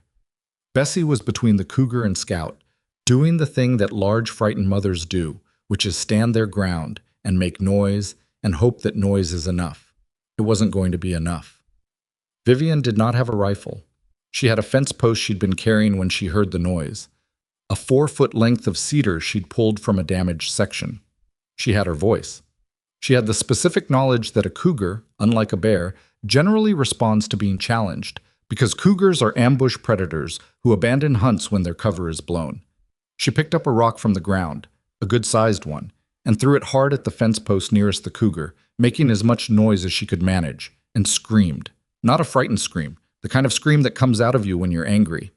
The cougar turned. They looked at each other for what felt like a long time and was probably less than 2 seconds. She threw the cedar post. She yelled again, louder, and picked up another rock and threw that too, advancing instead of retreating, because she'd read somewhere once, in a Philadelphia library, of all places, in a natural history journal, that you never ran from a mountain lion. The cougar broke. It went back over the south fence in a single fluid movement and was gone into the scrub. Vivian stood in the middle of the paddock with her heart going at a rate that made thinking difficult, listening to the sound of the animals around her calming down by degrees. Bessie was still agitated, pressing herself against Scout. The other calves were huddled in the near corner. Scout had stopped bawling and was now making a smaller, residual distress sound. Silas came around the barn at a dead run. He stopped when he saw the paddock. The intact animals, the absence of the cougar, Vivian standing in the middle of it holding a rock. He looked at the fence on the south side where the cougar had gone over. He looked at the animals. He looked at Vivian. "Where is it?" he said. "South fence. It went over and into the scrub." She set down the rock. Her hand was shaking, she noticed, which was interesting information. "It came in along the East Creek bed. I think it got in through the gap in the lower fence section." He came into the paddock and went to the south fence, checking the ground, reading what the tracks told him. He came back. He looked at her in a way she'd never seen him look at anything. A look that had too many components to separate out, all of them operating simultaneously. "You didn't run," he said. "Running is the wrong response to a cougar. You threw a fence post at it. It was the heaviest object immediately available." He stood there for a moment, then he walked to where she was standing and he put his hands on her shoulders. Both of them, just briefly, a contact that was there and gone in less than 3 seconds. The restraint of a man who understood that certain gestures needed to stay within bounds. And he said, very quietly, "Are you hurt?" "No." He let go. He stepped back. He turned to assess the calves, check Bessie, verify the fence line, all the things that needed doing. But something had happened in that 3 seconds that neither of them acknowledged and both of them carried. Domingo found the cougar's day rest site in the rocks above the East Creek that afternoon. Silas spent 4 hours in the high country with both brothers. He came back at dusk and told Vivian, matter-of-factly, that the situation was resolved. He did not elaborate. She did not ask him to. What she did ask that evening at supper was, "The East Creek section. I had it in the ledger." He was quiet. "I'm not—" She stopped, chose the words carefully. "I'm not saying it to assign blame. I'm saying it because we need to talk about whether there are other sections like that one. Places where the boundary looks defended on paper but isn't actually." He put down his fork. "Yes," he said, "there are probably others. Then we should map them. We should. Next week, when the herd is settled." "Yes." She picked up her fork. He picked up his. After a moment he said, without looking at her, "The creek section should have been checked earlier. We didn't have time to check everything. I should have made time for that one." She looked at him. "Silas." He met her eyes. "You've been running this ranch alone for 5 years," she said. "Alone means you triage constantly. You deal with what's in front of you and you let other things wait. That's not failure. That's arithmetic." She paused. "You're not alone anymore." He held her gaze. The thing that had been in his face since the paddock, that layered, complicated look, was still there, quieter now, but present. "I know," he said. They finished supper. Domingo brought up, over the remains of the meal, the question of what to do with the east fence gap as a long-term solution. The conversation went practical and stayed practical for the rest of the evening, and that was right too. The practical was what held everything else up. 2 weeks after the cougar was resolved, Randall Cutter made his next move, and it was worse than the easement letter. It came through the Millhaven Land Office, formally filed, a petition contesting the water rights attached to the Eastern Creek, not the diversion, which Cutter had apparently conceded on after the coordinates were sent to the Land Office, but the original water rights documentation from when Silas had first filed the ranch claim in 1877. Cutter's petition alleged that the original survey had misidentified a tributary as the main creek channel, and that as a result, the water rights attached to the property were based on a surveying error. If the petition succeeded, Iron Ridge would lose documented rights to the water source that fed the east pasture, the garden irrigation, and the south paddock. They could drill a well. But drilling a well in this section of the valley, Silas told her, had been tried twice by previous owners, and both times hit rock at 40 feet. He told her this at the kitchen table, the petition document between them, his voice carrying the particular flatness of a man processing something that has just become significantly more serious than he'd allowed himself to expect. Vivian read the petition twice. She looked at the date of filing. She looked at the name of the surveyor Cutter had engaged to support the claim. Phelps, she said. The deputy surveyor. The same one who delivered the easement letter. She set the document down. He's building this piece by piece. The easement was a test. He wanted to see if you'd push back or accept. When you pushed back, he moved to the underlying documentation. He doesn't have a case, Silas said. The survey was done by the Territorial Land Office. It's not something he can just contest. He doesn't need a case that wins, she said. He needs a case that takes long enough and costs enough that it becomes easier to settle. She looked at him. Have you written to the lawyer in Billings yet? Last week. I haven't heard back. Write again. Today. She looked at the petition. And I want to look at the original survey documentation again. The specific language about the creek designation. You think he might be right about the tributary? No. But I want to know exactly why he's wrong before he gets to make his argument to anyone official. They got out the lockbox again. They went through the survey documentation again. This time, Vivian read it differently, not to confirm what they already knew, but to find the specific language that Cutter's surveyor would attack. She found 3 places where the original language was imprecise in ways that a skilled reading could exploit. She wrote them down in her ledger, and beside each one wrote what the counterargument was and what documentation would support it. It took most of the evening. Silas sat across from her through all of it, reading when she needed him to read, answering questions about the physical landscape when she needed that context, getting up twice to add wood to the stove without being asked. Around 9 o'clock, Hector knocked and came in for something he'd left in the kitchen, and stopped when he saw the table covered in documents and both of them working at it. He looked at the scene for a moment with the expression of a man making a private assessment, retrieved whatever he'd come for from the shelf, and left without saying anything. But at the door he paused. Pharaoh came by today, he said to Silas, while you were out with Domingo. Silas looked up. What did he want? He wants to talk about the water petition. He heard about it in town. Hector paused. He said, and I'm reporting this accurately, he said, Cutter wins on that water claim. The whole valley's water rights are up for review, and we're all in trouble. Silence. He wants to know if Boone would consider a joint response, Hector said. Him and maybe Gallagher from the North Range. 3 ranches making the same counterfiling carries more weight than one. Silas was very still. He asked me to ask, Hector said carefully, because he said he figured asking you direct would go badly. Vivian looked at Silas. He was looking at the table, not at the documents, at the wood grain, the look of a man recalibrating something significant. Tell him I'll come by Thursday, Silas said. Hector nodded. He left. The room was quiet. Vivian looked back at her ledger and wrote something that wasn't about the water documentation. A note to herself that she crossed out immediately because it wasn't needed. She already knew what it said. That's significant, she said. Pharaoh and I agreeing on anything is significant, Silas said. Yes. It's Cutter's mistake.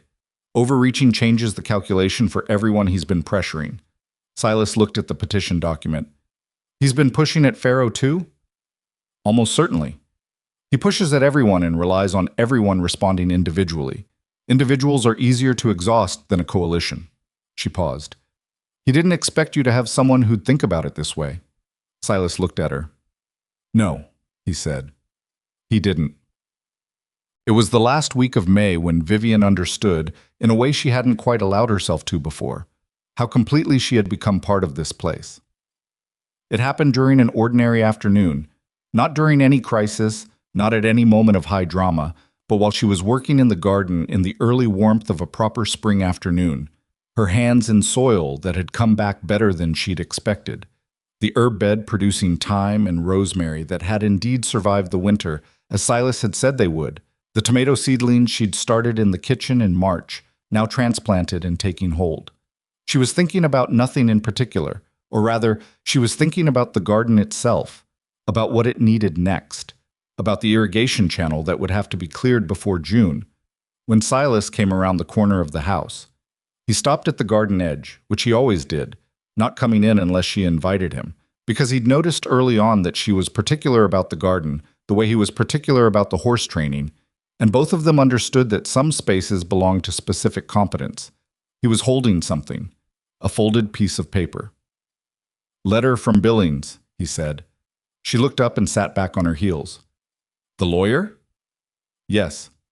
He came to the garden edge and held it out. She stripped off her glove and took it and read it standing up, the way she'd read Cutter's first telegram in the Millhaven station master's office. But this was nothing like that telegram.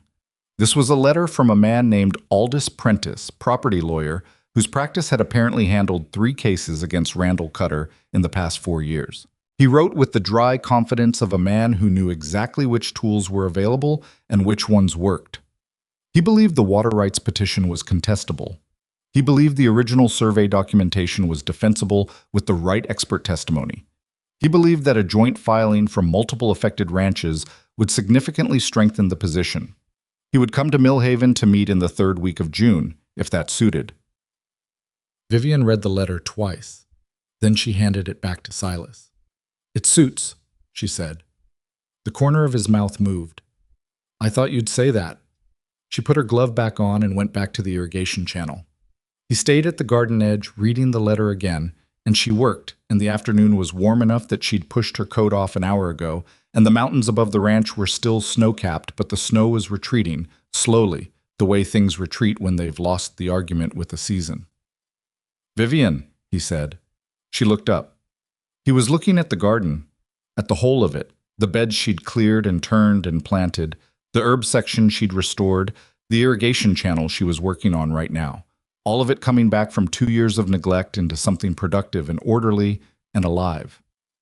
"The trial period," he said. She waited. "It's been 2 months."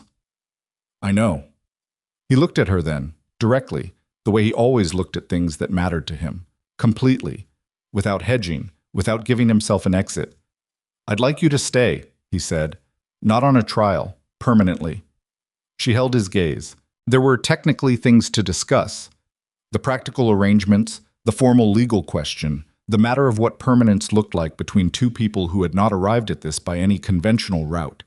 She would discuss all of those things. She fully intended to. But first she said, "Yes." Just that. He nodded. She went back to the irrigation channel. He folded the letter and put it in his coat pocket and went back to whatever he'd been doing before. She heard him moving toward the barn, the ordinary sound of it, and then the usual working quiet of the afternoon came back around her. She pressed her hands into the soil and felt the specific weight of it, the good Montana earth, dark and cold still at this depth, full of what it would give the garden if she gave it what it needed.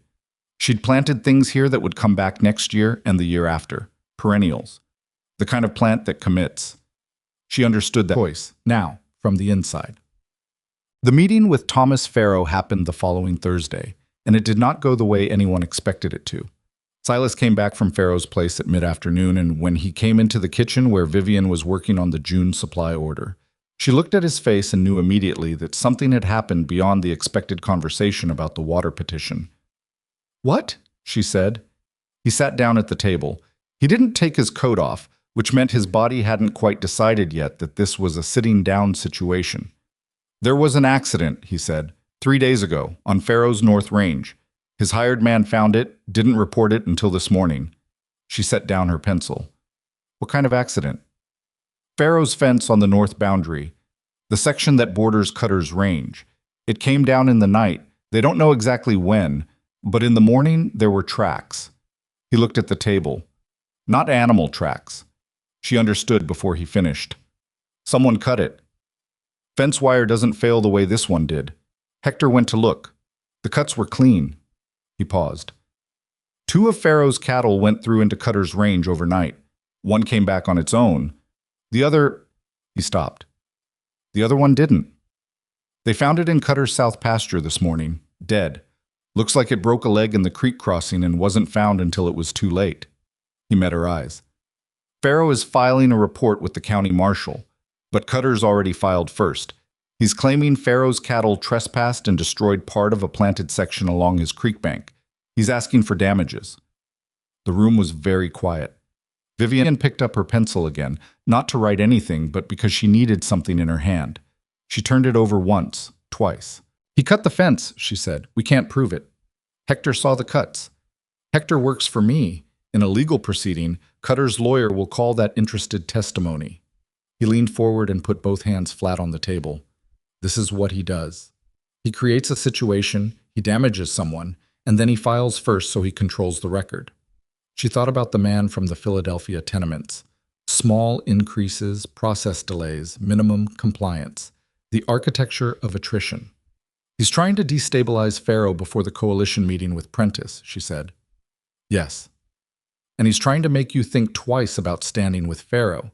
If Pharaoh is fighting a damages claim at the same time he's trying to contest a water petition, he can't do both, Silas said. Not without help he doesn't have. Vivian was quiet for a moment. She thought about what Pharaoh had said to Hector. Cutter wins on that water claim, we're all in trouble. She thought about Pharaoh reinforcing his south fence the same day she'd ridden over to warn him. She thought about the way he'd looked at her, the reassessment in his eyes. Pharaoh came to you, she said. Yes. Before this happened, he came to you. That means something. Silas said nothing. It means he's already decided you're worth the risk of asking, she said. If you pull back now because Cutter has made it complicated, Pharaoh is alone and Cutter knows it works. If you stand, she paused. Not just stand on the water petition. Actually support Pharaoh on the fence claim. Help him document it. Help him present it. Show Cutter that complicating one member of the coalition makes the whole coalition more determined. He looked at her across the table. That's a significant commitment. I know. It means we're directly opposing Cutter on 2 fronts. We're already opposing him on 2 fronts. He just added a third and moved it to Pharaoh's property instead of ours. She held his gaze. He'll keep adding fronts until someone folds. The only question is who folds first. Silas was quiet for a long time. The kitchen clock counted through the silence. Outside, one of the horses moved in the paddock and settled. You're not afraid of him, Silas said. I understand him, she said. That's more useful than being afraid. He looked at her for another moment. Then he stood up, finally took off his coat, and hung it on the peg by the door. The decision made, the body deciding this was now a staying home situation rather than a leaving one. I'll go back to Pharaoh tomorrow, he said, with Hector. We'll take measurements of the fence damage and document everything before the county marshal comes out. Take the camera. She'd bought a used daguerreotype camera in Mill Haven 3 weeks ago with her own money for the garden records she'd been planning. Photograph the cut section specifically. Physical evidence, not just witness testimony. He looked at her. The expression she had no clean name for. Where did you learn to think like this? She considered the question. Philadelphia, she said. People with less power than their opponents learn very quickly how systems can be used against them. And then, if they're paying attention, they learn how to use the systems back. He nodded slowly. Then he went to the stove and poured himself coffee and stood there looking out the window at the mountains. And she picked up her pencil and went back to the supply order, and the afternoon settled around them, complicated, unresolved, carrying weight, but neither of them broken by the weight of it. That was the thing about Iron Ridge she'd come to understand. It wasn't a place where hard things didn't happen. It was a place where hard things happened to people who didn't expect to be protected from them. That was different from being alone in them. That was the difference that made everything else possible. She wrote Prentice's name in the ledger with a note about the fence incident and the new timeline it created, and beside it she wrote, Coalition holds. Not as a certainty, she wasn't given to false certainty, but as an intention, as the thing they were going to make true by deciding it was. Aldous Prentice arrived in Mill Haven on the 18th of June, 3 days late because of a washed-out section of the territorial road north of Billings, and he arrived looking like a man who had spent considerable time in transit and very little of it comfortably. He was 50, compact, with the economical movements of someone who'd learned that unnecessary expenditure of energy was a form of waste he couldn't afford. He wore a city coat that had no business being in Montana and seemed to know it. Vivian met him at Clara Pratt's boarding house, where Silas had arranged for him to stay. Silas was there too, and Thomas Farrow, and James Gallagher from the North Range, a quiet, broad-shouldered man of 60 who said very little but listened with the intensity of someone who understood that listening was its own form of contribution. Hector Delacroix was outside with the horses. Domingo had stayed at Iron Ridge with the herd. Prentice set his traveling case on Clara's dining room table and looked at the assembled group with the practiced assessment of a man who needed to quickly understand what he was working with. His eyes settled on Vivian with a slight pause that she'd learned to read as recalibration. Not dismissal, not condescension, just the adjustment a person makes when they encounter something that doesn't match their expectation. "Mrs. Boone," he said, "your husband mentioned you'd been doing the document analysis." "I've been helping with it," she said.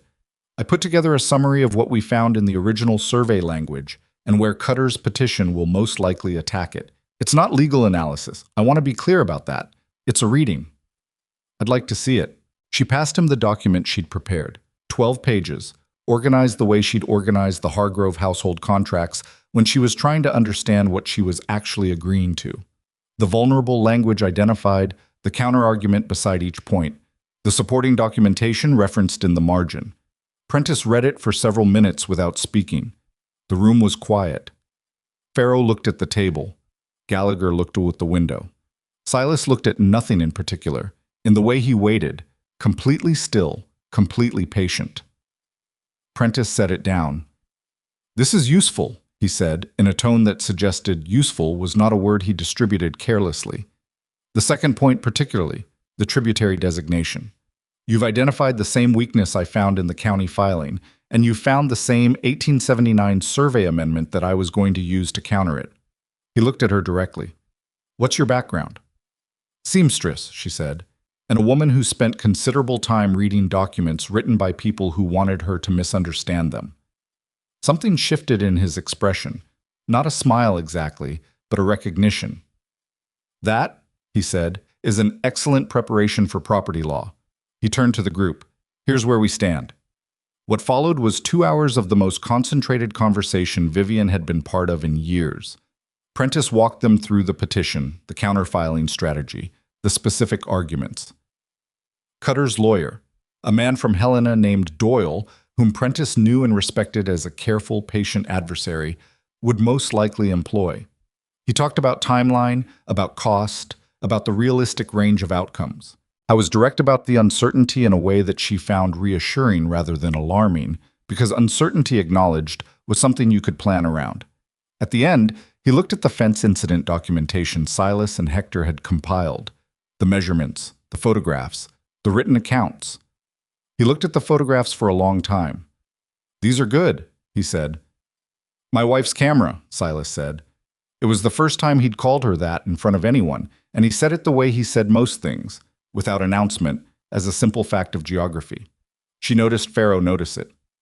"The fence photographs are compelling," Prentice said. "The problem is proving agency. The cuts are clearly intentional, but without a witness to the act itself, we can establish the fence was cut. We cannot establish who cut it." He paused. "Has anyone talked to Cutter's ranch hands?" Silas said, "No." "Anyone in the valley have a relationship with any of them?" Silence. Vivian thought about what she knew about Cutter's operation from the pieces she'd assembled over the past months. Claire's comments, Edna Frome's offhand observations, the things Domingo had said about the men on Cutter's range that he'd known slightly before taking the job with Silas. One of Cutter's senior hands had left in March, she remembered. Domingo had mentioned it as a piece of valley news without significance. "Domingo might know something," she said. "He mentioned one of Cutter's men left in the spring, a man named Garrett." Silas looked at her. "You remember that?" "I write things down." Prentice looked between them. "If this Garrett left on bad terms with Cutter, he might have information worth having. Not for the fence case specifically, that's circumstantial at best, but about the pattern of behavior. Documented incidents on the Cutter range that fit the same methodology." He paused. "That's a longer play. But if this goes to a formal hearing, character evidence about Cutter's practices is admissible in certain arguments. We find Garrett, Vivian said. If he's findable, Prentice said carefully. Domingo will know where to look, Silas said. Well, the coalition counterfiling went into the Millhaven Land Office on the 22nd of June, signed by Silas Boone, Thomas Farrow, and James Gallagher, with Prentice's name and Billings' address as counsel of record. It was 43 pages. Vivian had spent 3 nights helping Prentice organize the supporting documentation, and she'd added 2 items he hadn't initially included: a county water use record from 1878 that established prior use, and a letter from the original territorial surveyor that she'd found in the county archive after a day of looking, which confirmed the creek designation in language that was significantly less ambiguous than the survey map itself. Prentice had looked at the letter when she brought it to him and said, with genuine surprise, "How did you find this?" "I asked the archivist what other documents were filed in the same period by the same surveyor," she said. "She was very helpful. People usually are when you're actually interested in what they know." He looked at her for a moment. "You should have been a lawyer." "The profession wasn't available to me," she said. "It wasn't bitterness, it was just accurate." "It may be, eventually." "I know." She picked up the next document. "For now, let's make sure we win this one." Well, the formal response from Cutter's lawyer came 2 weeks later. It was what Prentice had predicted: methodical, careful, designed to extend the timeline rather than resolve it quickly.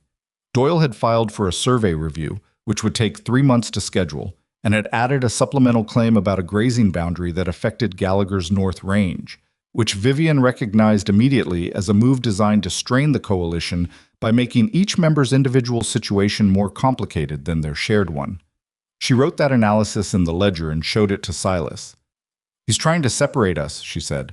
"Give each person enough of their own problem that cooperating starts to feel expensive." "Gallagher won't fold," Silas said. "Maybe not, but pressure changes people's calculations." She looked at the supplemental claim. "We need to meet with the coalition again, before anyone starts feeling like their individual situation is different from the others." Silas sent word to Farrow and Gallagher. They met at Iron Ridge this time, which was Vivian's suggestion. She'd thought about it and decided that hosting carried a certain implicit message about whose ground the coalition was standing on, and Iron Ridge was the right answer. Clara Pratt drove out with Prentice, who had stayed in Millhaven longer than planned because the situation had developed faster than anyone anticipated. She brought food because Clara Pratt believed that negotiations proceeded better when people weren't hungry, and she was not wrong. They met around the kitchen table, the same table where Vivian and Silas had first talked terms, where they'd read Cutter's easement letter, where they'd spread the survey documents. The table had accumulated meaning the way objects do in working lives. Gallagher, who had said perhaps 40 words across the previous meeting, said at the start of this one, "I want to say something before we get to the papers." Everyone looked at him. "I've been ranching this valley for 22 years, he said. "I've watched Cutter push at people for 15 of them. The reason he's gotten away with it is that it was always cheaper to accommodate him than to fight." He paused. "This is the first time I've been at a table where someone has an answer to every move he makes before he makes it." He looked at Vivian directly. "That's your doing." "It's everyone at this table's doing," she said. "It started with you," he said. He wasn't flattering her, so he was stating a fact in the same way Silas stated facts, without decoration. "I'm saying it because people don't say it enough when it's true." The room was quiet for a moment. Silas was looking at the table. Farrow was looking at Gallagher with an expression that suggested he'd been thinking something similar, but hadn't decided to say it. "Then let's make sure it was worth saying," she said. "Prentice, walk us through Doyle's supplemental claim." Domingo found Garrett in the middle of July, working at a freight operation out of a small settlement 20 miles north. He'd left Cutter's employ in March, that much they'd known. But the reason, which Domingo learned over a long evening and several glasses of something that Domingo declined to specify, was more useful than they'd hoped. Garrett had witnessed Cutter's foreman directing the cutting of a fence line on the Harmon property, a small homesteader operation that had failed and left the territory in the winter of 1881. The fence cutting had been done to allow Cutter's cattle access to the Harmon water source before the legal questions about the abandoned claim were resolved. Garrett had objected. He'd been told to keep his head down. He'd left instead. He hadn't filed a report because he hadn't thought it would be believed, and because making an enemy of Cutter in this valley had seemed like a worse outcome than just leaving. Domingo brought this back to Vivian and Silas on a Thursday evening, reporting it with the careful accuracy of a man who understood he was carrying something that needed to be handled correctly. Silas's first reaction was to go find Cutter. Vivian said clearly and immediately, "No." He looked at her. "If you go to Cutter right now, it becomes a personal confrontation and he controls the narrative. You're an angry neighbor. He's a man defending himself from an aggressive rival." She held his gaze. "This goes to Prentice. Tonight.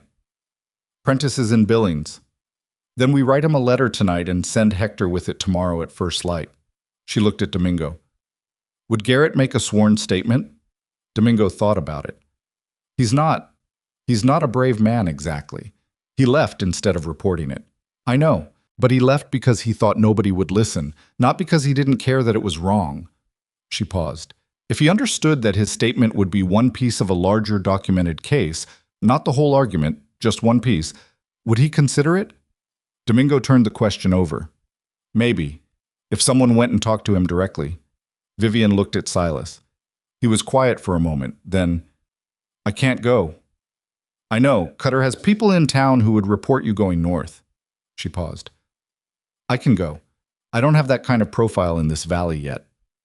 "Vivian, I'm not asking your permission," she said quietly. "I'm telling you what I think needs to happen and why. You can tell me if my reasoning is wrong." He held her gaze. A long moment, something working through him that she could see but not read completely. "Your reasoning isn't wrong," he said finally. "Then I'll go day after tomorrow. Hector goes to Billings tomorrow with the letter. I go north the day after." She looked at Domingo. "Can you tell me enough about Garrett to help me understand how to talk to him?" Domingo looked at Silas, who didn't object, then back at Vivian. "Yeah," he said. "I can tell you about Garrett." She went north on a Saturday with a letter from Prentice. She'd written to him 2 months prior about the possibility of witness testimony, and he'd sent back a response that included, among other things, a framework for approaching reluctant witnesses that she'd read carefully and kept.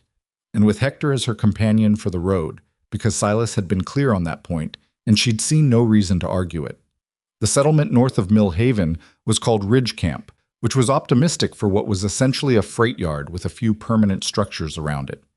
Garrett was 38, a lean man with careful eyes, and the posture of someone who'd spent too long waiting to see which way a thing would land before committing to a response. He recognized Hector Delacroix, and his wariness went up immediately. "You're from Boone's place," he said. "I am," Vivian said. "So is Hector. But we're here because of what you saw on the Harmon property in the winter of 1880. He looked between them. "I don't know what you're talking about." "I think you do," she said. "And I think the reason you haven't talked about it isn't because you don't care what was done. It's because you had no reason to believe it would accomplish anything." She looked at him steadily. "The situation has changed." She told him about the coalition, about the water petition and the counterfiling, about the fence cutting on Farrow's property and the photographs. She told him about Prentice and about the fact that the territorial survey review was now scheduled and that the hearing was in the fall. She was specific and plain, and she didn't oversell anything, because she'd learned early that people who've been failed by systems are more responsive to accuracy than to promises. Garrett listened. He looked at the table between them, at the letter from Prentice that she'd put down as evidence that there was actually a lawyer involved, at Hector's steady presence at the edge of the conversation. "Even if I make a statement," he said, "Cutter will know it was me." "Yes," she said. "That's true." He looked at her sharply, apparently expecting the reassurance she'd declined to offer. "He'll know," she said. "That's a real consequence, and I'm not going to pretend otherwise. What I can tell you is that a sworn statement entered into a territorial court record is harder to retaliate against than a rumor, because retaliation becomes evidence of its own." She paused. "And you're already gone from his employ. The damage of leaving is done. The question is whether you let that cost you something or whether it buys something." A long silence. Hector, who had been quiet through all of it, said, "Cutter cut that fence on Farrow's property the same way he cut the Harmon fence. Same method, different target. What you saw. It's not a thing that happened once." Garrett looked at him. "You can't know that." "I can know what the cuts looked like. Hector said, "and I can know you." Something shifted in Garrett's face. Not resolution, not yet, but the beginning of it. The specific expression of a man who's been carrying something he knows the right thing to do with and has been waiting for the circumstances to make the right thing possible. "I'll think about it," he said. It was not yes, but it was not no, and it was the first time since Domingo had brought this name to the kitchen table at Iron Ridge that Vivian had heard anything from Garrett that contained a future tense. She and Hector rode back in the afternoon. She was tired in the way she'd been tired after the root cellar repair.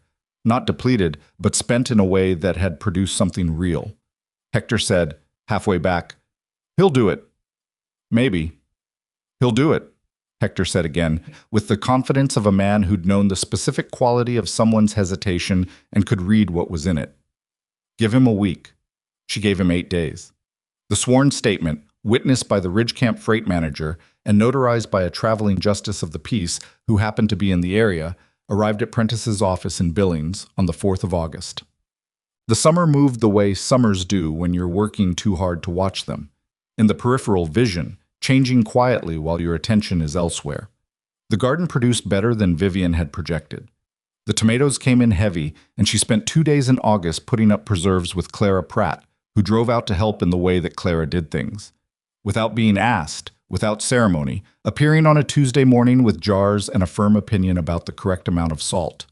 They worked in the kitchen with the door open to the summer air, and Clara talked in the comfortable, ranging way of a woman who'd been storing observations and needed somewhere to put them. And Vivian listened and responded and found herself at some point in the late morning aware that she was happy. Not the precarious, provisional happiness of someone who's waiting to see if the ground holds, but the ordinary, durable happiness of a person in the right place at the right time doing the right work. She didn't say this to Clara. Clara probably knew anyway. Clara had the observational capacity of someone who'd run a boarding house for 20 years and seen every variety of human situation that passed through Millhaven. What Clara said, near the end of the day when they were washing up, was, "You know, people in town have stopped saying what they used to say." Vivian looked at her. "What did they used to say?" That Silas Boone had finally found another woman fool enough to try. Clara dried her hands with the brisk efficiency of someone moving past the uncomfortable part of a sentence. "Now they say he found the only woman with the nerve to stay." "That's still about nerve," Vivian said. "In this valley, nerve is a compliment," Clara said. "Trust me." The thing Vivian hadn't expected, hadn't let herself expect, because expectations without ground were a luxury she'd given up somewhere in her 20s, was Silas. Not the Silas she'd prepared herself for on the stage to Millhaven, not the man she'd tried to understand through Edna Frome's careful descriptions and Clara's thoughtful observations. The actual man, accumulated over months of living beside him, the specific, irreducible particularity of him that no description had prepared her for, because descriptions are always made from distance, and she was no longer at a distance from anything about this. He had a habit, she'd discovered, of doing the thing she'd most needed before she'd said she needed it, and then saying nothing about the doing of it. Not all the time. He was not a man given to constant thoughtfulness, and there were days when he was so deep inside his own preoccupations that she might as well have been a piece of furniture for all the awareness he managed. He had a temper that came rarely and went quickly, and left him visibly uncomfortable with himself afterward, which was actually more honest than men whose tempers arrived and departed without any apparent self-reckoning. He held grudges about specific things.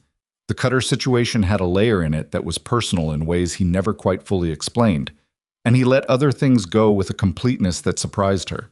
He never asked her to explain herself twice on anything she'd decided. Once she'd made a call on something within her domain, the garden, the household accounts, the dairy animals, the supply orders. He took her word and moved on, not because he wasn't paying attention, but because he'd assessed her judgment and was willing to work from his assessment rather than requiring constant redemonstration. She understood what a gift that was. She'd spent years in situations where her competence required constant reproof. In August, a month before the territorial hearing was scheduled, he came to her in the garden in the late afternoon and sat on the low fence at the edge of the bed she was working in. Not his usual standing position at the border, but actually sitting, which was different in a way she noticed. She kept working. "What is it?" I want to ask you something. She looked up. He was looking at the mountains, which usually meant he was working towards something he hadn't quite assembled into words yet. She'd learned to wait. Before you came, he said, I knew this ranch was functional. It worked. It produced. The accounts were fine. He paused.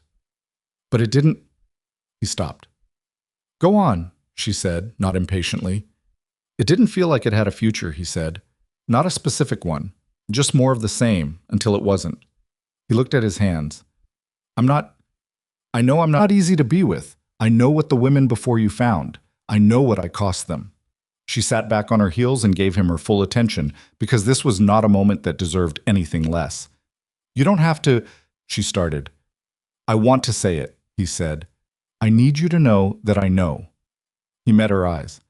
I don't want to do that again. I don't want to take what you've built here and wear it down through inattention, or through being what I've always been when it stopped being enough. He paused. I don't know how to be different from what I am, but I know I can be.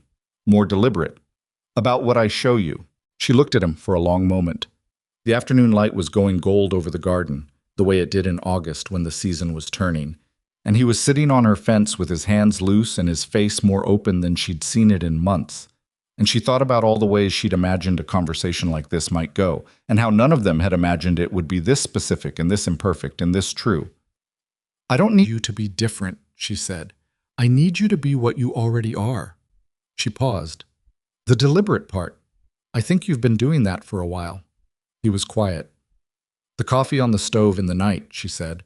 The survey documents you kept pulling out after I'd gone to bed to recheck the sections I'd flagged. The way you introduced me to Prentice. She paused. You don't have a language for care that uses words. That doesn't mean there's no language. He looked at her with the expression that had accumulated layers since March, that look she'd been cataloging since the first week, that she'd never fully named because it kept adding new components. She understood now what it was. It was the expression of a man who'd spent years being seen as a set of problems and was still slightly stunned, months in, to be seen as something else. I'm not easy either, she said. I have to be right. I make decisions before I've been given authority to make them. I push at things that don't move the way I think they should. She looked back at the garden. The women who couldn't stay. I understand what they needed. I understand why this place and this man weren't it for them. She turned back to him. I'm not them. And that's not virtue. It's just that what I need is what you have. He held her gaze. Something in him was very still. The specific stillness of a person who's received something they weren't certain was coming and is letting it settle into the right place. I'm glad you got off that stagecoach, he said. She understood he was referring not to the stagecoach to Millhaven, but to the one she'd gotten out of in the heat, in the incident that Randall Cutter had decided made her unsuitable. So am I, she said. She went back to the garden. He stayed on the fence for a while, which was unusual. He didn't often stay in one place without a task to anchor him. But he sat there in the late afternoon and watched her work, and neither of them spoke. And the silence was the good kind, the kind that had something in it rather than the absence of something.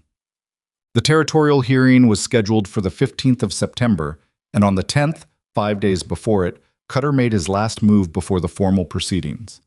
It came as a letter, delivered to Iron Ridge by a man Vivian didn't recognize, not Phelps the deputy surveyor, someone else, a private courier, addressed to Silas and opened by Vivian because Silas was in the north pasture, and she was at the house, and the letter was from Cutter's lawyer and clearly needed to be read immediately. It was an offer to settle. Cutter would withdraw the water rights petition and drop the damages claim against Farrow if Silas would agree to deed a right-of-way easement across the east section of Iron Ridge's range, a corridor that would give Cutter's cattle direct access to the Valley Road without crossing Farrow's property.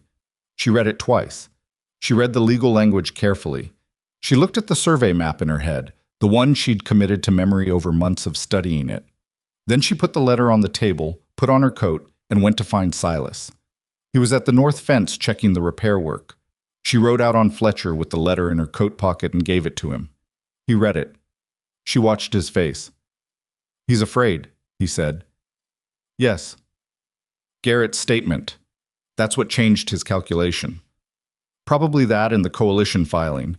5 days before the hearing, he's settling rather than letting the evidence go into the record. She paused. The question is whether this is a good offer. He looked at the easement corridor on the map she'd brought. The east corridor. He's been trying to get access to that road for years. If I give him the easement, he doesn't need to fight water rights. He has what he actually wanted. I came into this to protect my water rights, he said. The water rights are protected. The fence? That's done. The cow is dead. He paused.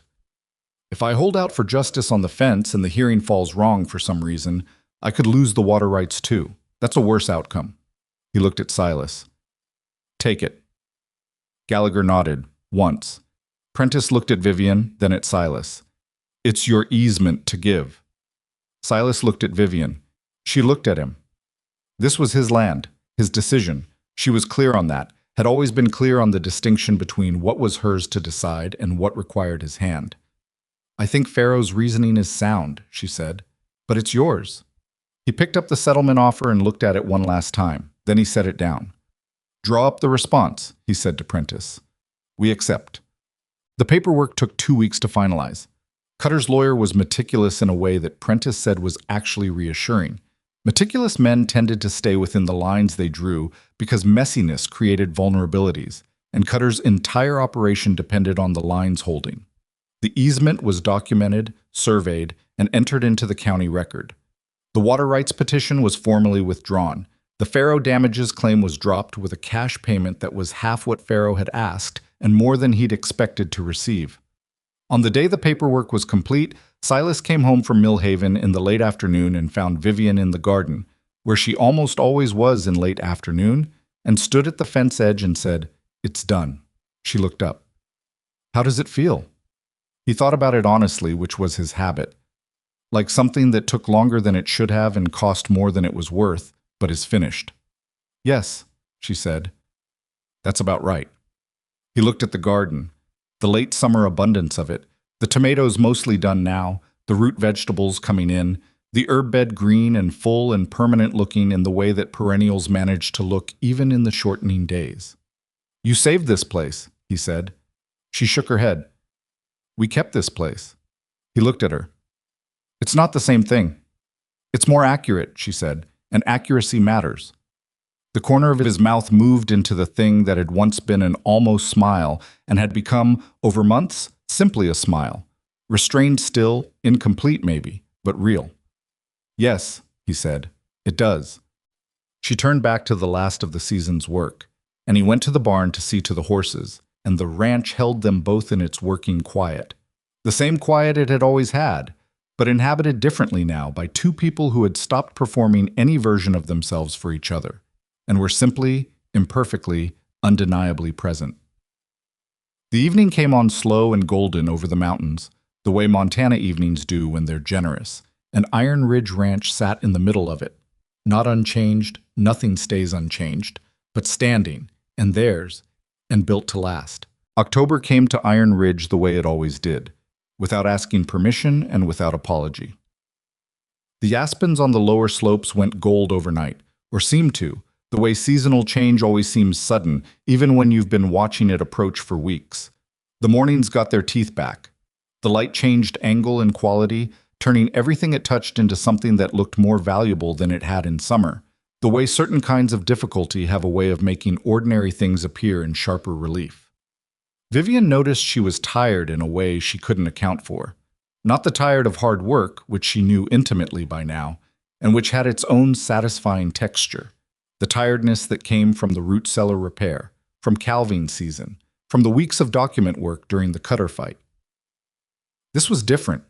This was a tiredness that sat underneath everything else, present when she woke up before she'd done anything to earn it, still there at midday when she'd only been working 2 hours. She filed it under the category of things to monitor and said nothing about it. She said nothing about it for 2 weeks, which was long enough that Clara Pratt, who came out with a delivery of dry goods she'd offered to bring when she was heading that direction anyway, took one look at her in the kitchen and said, without preamble, "How far along are you?"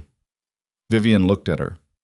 "Don't look at me like that," Clara said, setting down the crate on the kitchen table. "I've known since August that you were looking different, and I gave you the courtesy of figuring it out yourself." She paused. "Have you figured it out yourself?" The silence in the kitchen was of the specific quality that means yes. I haven't said anything, Vivian said. To Silas? To anyone. Clara sat down.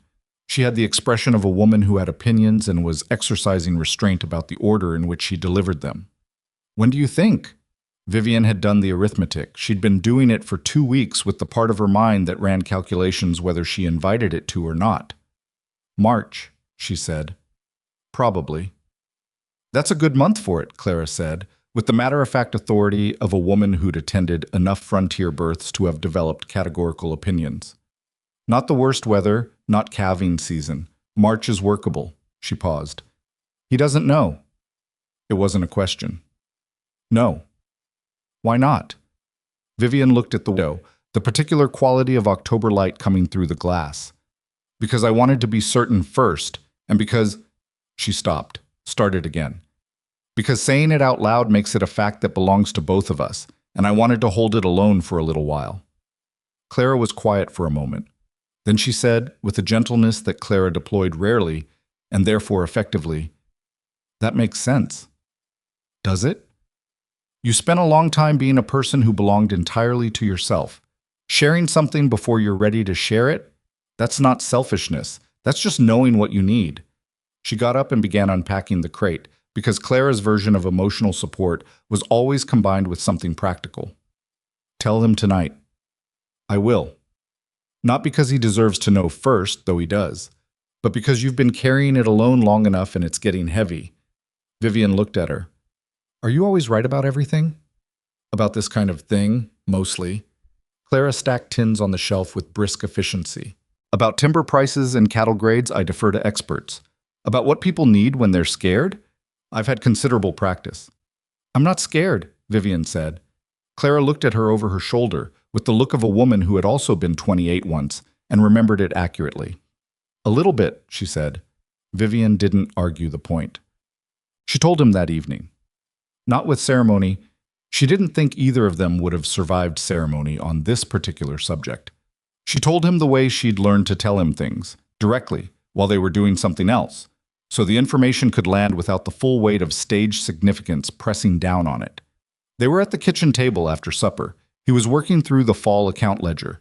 She was mending a section of leather harness that had cracked in the recent cold. Ordinary things, the stove going, the lamp on the table between them. She set down the harness and said, I'm expecting. He looked up from the ledger. She held his gaze. March, I think. I'm not certain on the date, but I'm certain enough. He was very still.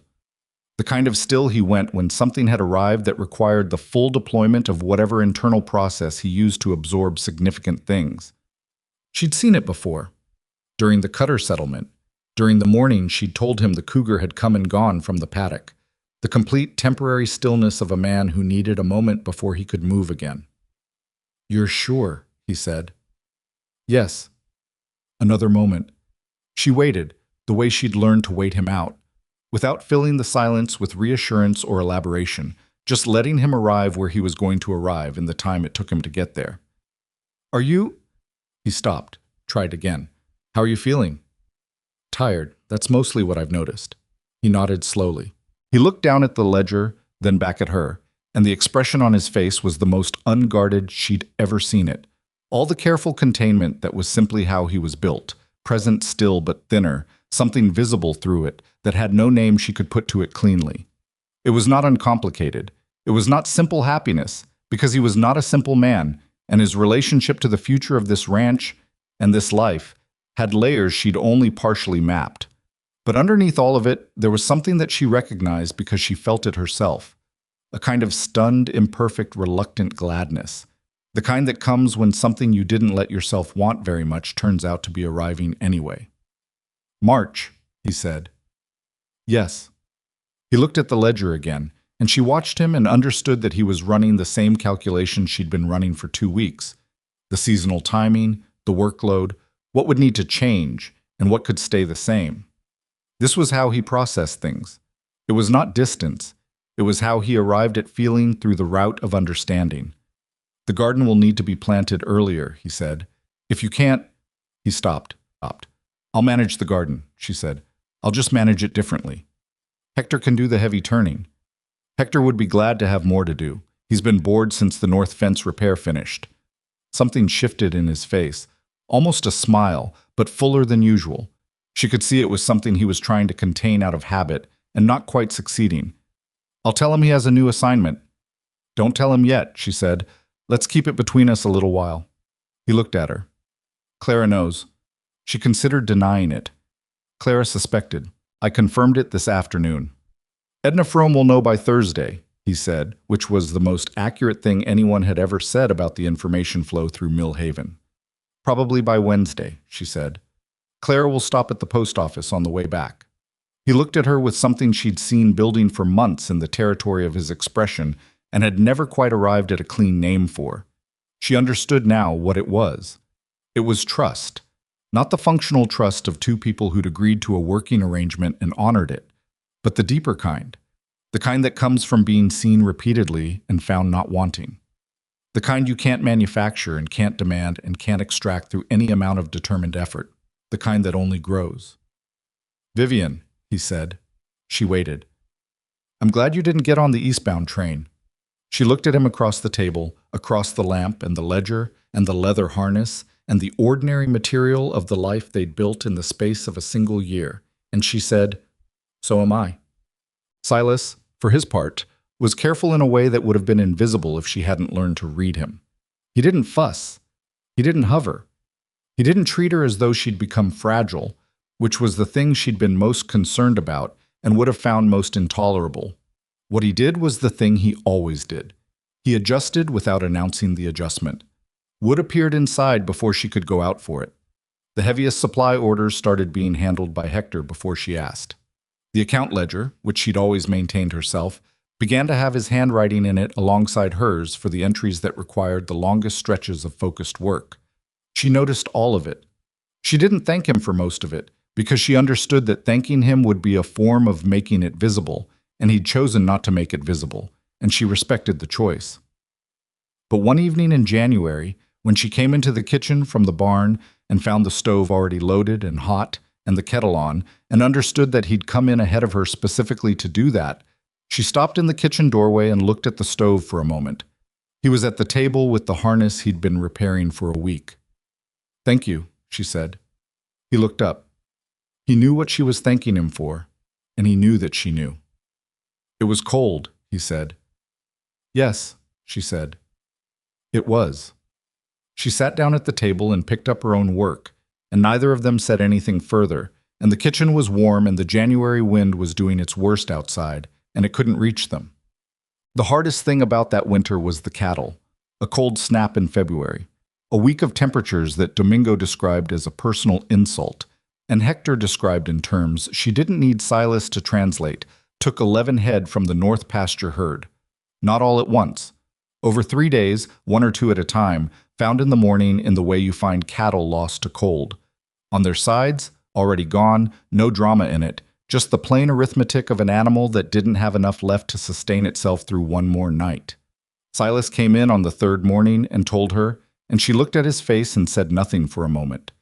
He had the contained, closed expression of a man absorbing a loss. He'd been watching approach and hadn't been able to stop. How many total? She asked. 11. She did the arithmetic in her head. What it meant for the spring count, for the breeding stock, for the year's projected income. It was significant, not catastrophic, but genuinely significant. The north pasture shelter, she said. It wasn't enough. The north wind came from a different direction than usual. We need to build on the east side of the shelter. I know. He sat down. He looked like a man who'd been outside in terrible cold for 3 days and needed to be inside for a while before he could think clearly again. I know. She put coffee in front of him. She sat down across from him. She didn't tell him it wasn't his fault, because she understood that this wasn't what he needed. He knew the loss wasn't fully preventable. He understood the arithmetic of frontier ranching. He didn't need reassurance. What he needed was what she'd needed in her hardest moments. To be in the same room with someone who understood the weight of it and didn't try to lift it prematurely, so she sat with him. After a while, he said, "It'll take most of the spring profit to replace them." Yes. The garden income won't cover it. No, but it'll cover itself in the household through summer, which means you don't have to sell breeding stock to manage the shortfall. She paused. We're not in trouble. We're in a difficult year. He looked at her. There's a difference. A significant one. He drank his coffee. She watched the particular quality of a man letting a hard thing move from the acute phase into the manageable phase. A transition that takes time and can't be hurried, but happens if you wait it out. 11, he said one more time. Not to her, to himself, the way you say a number when you're trying to finish accounting for it.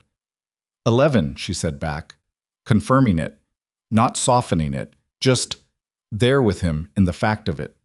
He put down the cup. He nodded once, slightly, the way he moved through things, fully into them, and then out the other side, and then forward. I'll start the shelter extension plans this week, he said. I'll look at the spring budget and see what we can shift. All right. They got up and went back to the work, because that was what you did, and because the work was what held everything else up, and because 11 animals were gone and couldn't be recovered, and the 12th was still alive and needed tending. The baby came in March, as predicted.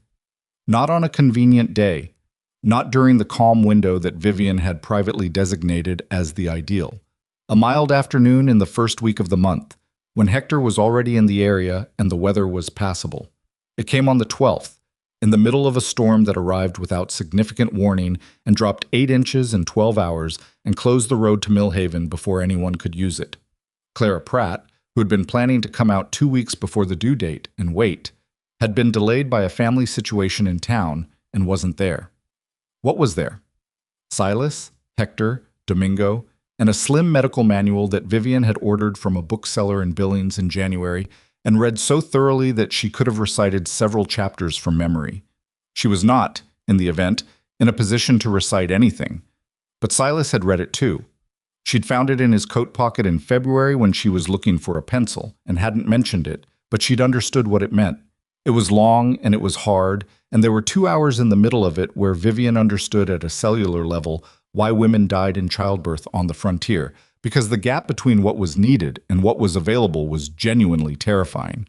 She also understood in those same 2 hours that panic was going to cost her more than she could afford, and so she did not panic.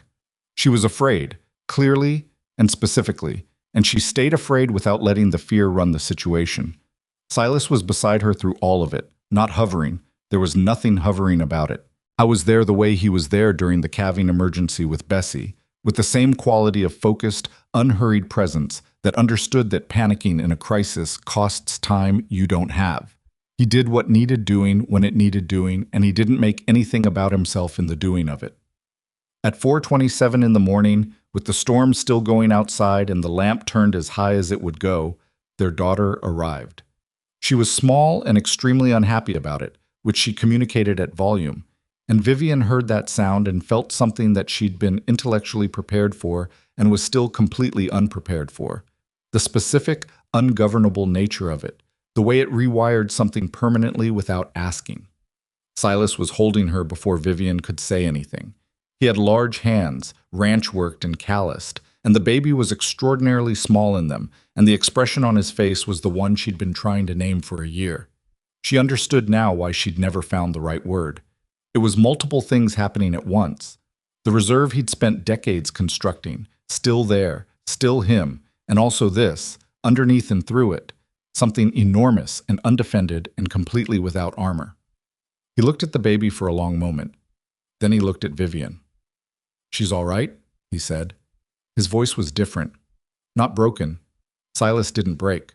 But the edges of it had changed. "She's very loud," Vivian said. "So yes." He looked back at the baby. The baby, for her part, had found the edge of his thumb and was employing it with the single-minded determination of someone who'd arrived in the world and immediately identified what they needed. "Clara's going to be furious she missed this," Vivian said. Silas made a sound that was, unmistakably, a laugh. Short, quiet, surprised out of him. Not the social performance of a laugh, but the real thing, the kind that escapes before you know it's coming. She'd heard it before, rarely, and it was still one of her favorite sounds. "She'll manage," he said. Clara, in fact, arrived 2 days later when the road cleared, and she managed with great efficiency and considerable emotion and a basket of food large enough to sustain the household for a week. She held the baby for 20 minutes and delivered opinions about her appearance, her grip strength, and her general temperament with the authority of a woman who had views on everything and had earned them. "She looks like you," she told Vivian. "She has his eyes," Vivian said. "She has his eyes and your expression," Clara said, "which is going to cause problems for people in the best possible way." They named her Ada. Not for anyone. Not a family name, not a gesture toward history, just a name that felt right when Vivian said it, and that Silas agreed to without extended deliberation, which was how Silas agreed to things he actually liked. Ada Boone, Iron Ridge Ranch. Born March 12, 1883. In a storm, in the middle of the night, without a doctor, in a house at the edge of a valley that most of the world didn't know existed. Hector made something for her. A small wooden horse carved in his off hours over the winter, left at the kitchen door without announcement the morning after the birth. Domingo brought in extra firewood for a week without being asked and without making anything of it. Thomas Farrow sent a message through a rider saying that if Iron Ridge needed anything in the first month, they had only to ask. James Gallagher sent a bolt of good wool. Even Aldous Prentice, in Billings, sent a letter of congratulations that was warmer than anything his professional correspondence had suggested he was capable of. The Valley, it turned out, had been watching Iron Ridge more than Vivian had known, not with the gawking attention of people waiting for a failure, though some of that had existed in the early months. She'd always understood that, but with the complicated, partly unconscious attention that communities give to things that are going differently than expected. Silas Boone, who had driven away 4 women and settled into a life of productive isolation, had not only kept a wife, but appeared to have, people fumbled for the right word in their conversations at the Millhaven dry goods store and the feed operation in Clara's dining table, become something additional, not different, something additional. Vivian heard about these conversations secondhand, filtered through Clara's reporting, and she found them interesting in the way that other people's accurate observations are interesting. Not because they needed external confirmation, but because they revealed how things look from the outside, which is always partially different from how they feel from the inside. What she knew from the inside was this: Silas had not changed. He was the same man who'd stood at the gatepost when the stage came down the hill in October of the previous year. Contained, direct, incapable of performance, more comfortable in silence than most people are in conversation. He still woke in the night to check on things. He still had the temper that came rarely and burned itself out fast. He still moved through the world with an economy of expression that made his genuine moments of openness feel like something you had to pay attention to catch, because they were quiet, and they were real, and they didn't repeat themselves. What had happened was not that he'd changed. What had happened was that the ranch had room for both of them now, and that room had changed what was possible inside it. Vivian had thought, in the early months at Iron Ridge, that what she was building was stability, a functional arrangement, a practical life. She'd been right about all of those things, and entirely wrong about what they'd add up to. In April, when Ada was 5 weeks old and the spring was genuinely arriving, green coming back to the lower pastures, the garden beds showing the first tentative push of growth, the mountains releasing their snow in the slow, deliberate way they had, as though parceling it out in quantities the valley could absorb. Silas took Vivian to a meadow she hadn't seen before. It was a 2-hour ride north into the higher elevation, and she went with Ada bundled against her in the carrier she'd fashioned from wool and leather over the winter, and Silas rode beside her with the patient steadiness he brought to everything, and Hector stayed at the ranch because someone always had to stay at the ranch. The meadow was at the edge of the timberline, where the pines opened onto a wide natural basin that caught the afternoon light from the west. The grass was short still, barely started, but the basin itself was sheltered enough that wildflowers were already showing, small ones, early ones, the kind that risk the last of the cold because they've run the calculation and decided the odds are acceptable. They stopped at the edge of it. Vivian looked out across the basin. "I found this the first year," Silas said, tracking cattle that had gone through the north fence before I'd properly repaired it. "You come here?" "Not often, when things have been—" He paused. "When I needed somewhere that didn't require anything." She understood what that meant. The meadow had no demands, no fence to check, no animal to tend, no decision to make. Just itself, complete and self-contained, existing without reference to anyone's requirements. Ada, pressed against her chest in the carrier, had been asleep since the first hour of the ride and showed no signs of changing that position. "It's beautiful," she said. Not as a comment on the aesthetics, the word was too small for it anyway, but as the only accurate thing available. "I wanted you to see it," he said. She looked at him. He was looking at the meadow, at the specific quality of light in it, and his face had the open, undefended look that she'd come to understand was the version of himself he couldn't quite access in front of people who needed something from him. Here, with the meadow and the mountains and no audience, it was simply there. "Silas," she said. He looked at her. "What is it you actually wanted to say?" A long pause, the kind that meant he was assembling something real rather than just thinking. "I spent a lot of years," he said, "being certain that the way I was built was the problem, that I was missing something, that the women who left were proof of a deficit." He looked at his hands on the reins. "I thought the ranch was what I had instead of what other people had, the thing I could do right when other things went wrong." She waited. "It's not instead of anymore," he said. "That's what I wanted to say." She looked at him for a moment, at the man who had never once in the time she'd known him asked her to be different from what she was, who had never treated her intelligence as a problem to be managed or her stubbornness as a flaw to be corrected, who had, from the first week, simply used what she was, needed it, let it matter. "You weren't missing something," she said. "You were waiting for someone who spoke the same language." He held her gaze. "You think that's what it was?" "I think you communicate through what you do, and most people only know how to hear words. I grew up reading actions." She paused. "We were always going to understand each other. It was just a matter of finding each other." Ada stirred against her chest, made a sound that was not quite waking and not quite dreaming, and settled again. They both looked at her. The involuntary, helpless attention of new parents. The way your eyes go to the baby before you've decided to look. The way your body orients toward her like a compass needle. "She's going to be trouble," Silas said. "Yes," Vivian agreed. "Considerable trouble. I'm looking forward to it." There is a particular kind of person the world decides it doesn't need. Not because they lack anything, but because what they have is the wrong shape for the spaces that have been made available. Too sharp in the wrong directions, too insistent on taking up room, too unwilling to arrange themselves into the outline someone else has drawn. Vivian Ashcroft had been that person for 28 years. She'd been sent back, by a telegram, by a profession that fired her for thinking, by a city that had no use for a woman who organized things without permission. Each rejection had been dressed up as a deficiency in her, too stubborn, too much, too difficult. What the rejections were actually saying, she understood now in the way you can only understand things from the far side of them, was wrong container. The shape of her was not wrong. The containers were wrong.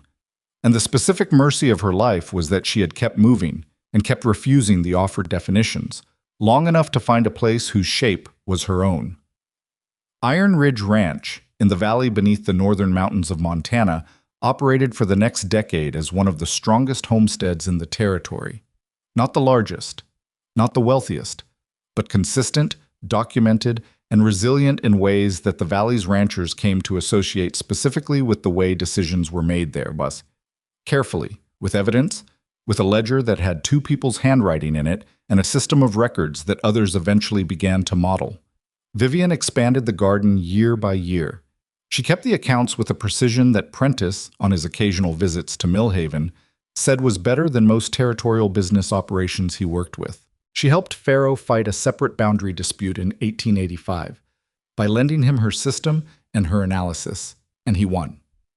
She wrote, over several winters, a practical guide to ranch household management that circulated in handwritten copies among the women in the valley before someone in Billings printed it in a small agricultural journal without quite enough attribution. She taught Ada to write at 4 and to read at 3 and to make decisions about the garden at 6 by the method her father had used on her. "Here's the problem. Here's what I know. What do you think?" Ada thought constantly, loudly, and with an instinct for the relevant detail that made Silas look at her sometimes with the expression of a man encountering himself in a form he hadn't expected. "She's going to argue with everyone," he said once, watching Ada explain to Hector exactly why the east fence post was positioned incorrectly. "She gets that from both of us," Vivian said. I don't argue. You're extremely stubborn. He considered this. That's different. It really isn't. He looked at Ada, who had moved on from the fence post to a general critique of the spacing between the upper rails, delivered with the confidence of someone who had been shown how to look at things and had decided that looking was a full-time occupation. She's going to be all right, he said. She's going to be more than all right, Vivian said. The Cutter situation resolved itself gradually, in the way that certain pressures do when they're no longer finding purchase. The water rights settlement held. The easement he'd gained gave him what he'd always wanted from the East Corridor, and without the water petition to maintain, his attention drifted to other disputes with other people who were less prepared to meet him. He remained difficult. He remained who he was. But Iron Ridge was, in his calculations, no longer the most accessible target, and accessible was what his method required. Edna Frome told Vivian about this the last time they had occasion to discuss it, over tea in the narrow office between the dry goods store and the land recorders. He's moved on to the Hendricks operation north of the pass, Edna said. New family, came in from Colorado last year. They don't know what they're dealing with yet. They will, Vivian said. Edna looked at her. Can you help them? Vivian thought about the guide she'd written, the document system she'd developed, the name of Aldous Prentice in Billings, and the specific language of the letter she'd sent him that had gotten a response. Yes, she said. I can help them. She did. There is something she came to believe over the years at Iron Ridge that she would not have been capable of believing in Philadelphia, not because she was less intelligent then, but because she hadn't yet had enough evidence. The belief was this, that the qualities other people call difficult are very often simply the qualities that don't fit a specific context, and that the answer is never to sand down the qualities, but to find or build the context that can hold them. She'd been stubborn all her life. She'd been told it was her failing. What she'd needed was a place and a person that understood stubbornness as what it actually is, which is a form of commitment to truth, to the work, to the people you've chosen to stand beside. Stubbornness is only a problem when it's used for nothing. Aimed at something real, it's the thing that holds when everything else wants to let go. Silas had known this about himself, she thought, without being able to articulate it. Had built a life on it, had run a ranch with it, had driven away 4 women without understanding that what was missing wasn't less of him, but someone who could use what he was instead of needing something different. He'd been waiting, without knowing he was waiting, for someone who didn't want to fix what wasn't broken. She'd crossed a continent to escape a life that kept trying to fix her. They'd found each other in a valley between mountains, in a place where the winter was serious, and the summer was short, and the work was real, and there was no margin for anything that wasn't true. That was not a coincidence. That was 2 people, separately and by entirely different routes, insisting on honesty long enough that the world eventually produced a situation in which that insistence paid off. It doesn't always pay off. She knew that. She'd watched enough people in Millhaven and in the Valley who were honest and careful and good and had hard lives anyway, because the frontier didn't run on fairness. It ran on weather and luck, and the specific arithmetic of whether what you had was enough to survive what came at you. She didn't believe in neat outcomes. She believed in tending your ground and building your walls right, and having someone beside you who could read the sky when you were too tired to look up. That was what she had. On an evening in the September of Ada's 2nd year, Vivian stood at the edge of the garden in the last light and looked at what the season had produced. The full beds, the preserve stores already underway, the root cellar with its repaired walls and its properly latched door, and its contents that she could account for exactly. And she felt, not for the first time, but in a way that had become easier to recognize, the specific sensation of being exactly where she was supposed to be. Not because it was easy. The cellar wall had cracked again in the spring thaw and required 3 days of repair. The North Pasture shelter extension had cost more than budgeted, and they'd finished the year thinner than planned. Ada had a cough that had lasted through July and scared them both more than either had said directly. There were still mornings when the cold was a physical assault, and the work was more than anyone should reasonably have to do, and nothing went right until noon. None of that was gone. All of it was real. But standing in the garden in the last September light, with the mountains going purple above the timberline and the sounds of Iron Ridge Ranch settling into its evening work behind her, Silas in the barn, Ada in Hector's arms at the paddock fence, being shown something about the horses, Domingo's voice carrying from somewhere near the bunkhouse. She understood that this was the whole thing. Not the version of the life before the hard parts happened. The whole thing, hard parts included, was what she'd been searching for. A place built from honest work and honest feeling, where what you were was what was needed, and nothing had to be hidden or minimized or performed. She'd been sent back once for being too much of herself. It turned out she'd been sent exactly where she needed to go. She went back to tending the garden because the light was still good and there was work left, and tomorrow would come with its own demands, and that was exactly as it should be.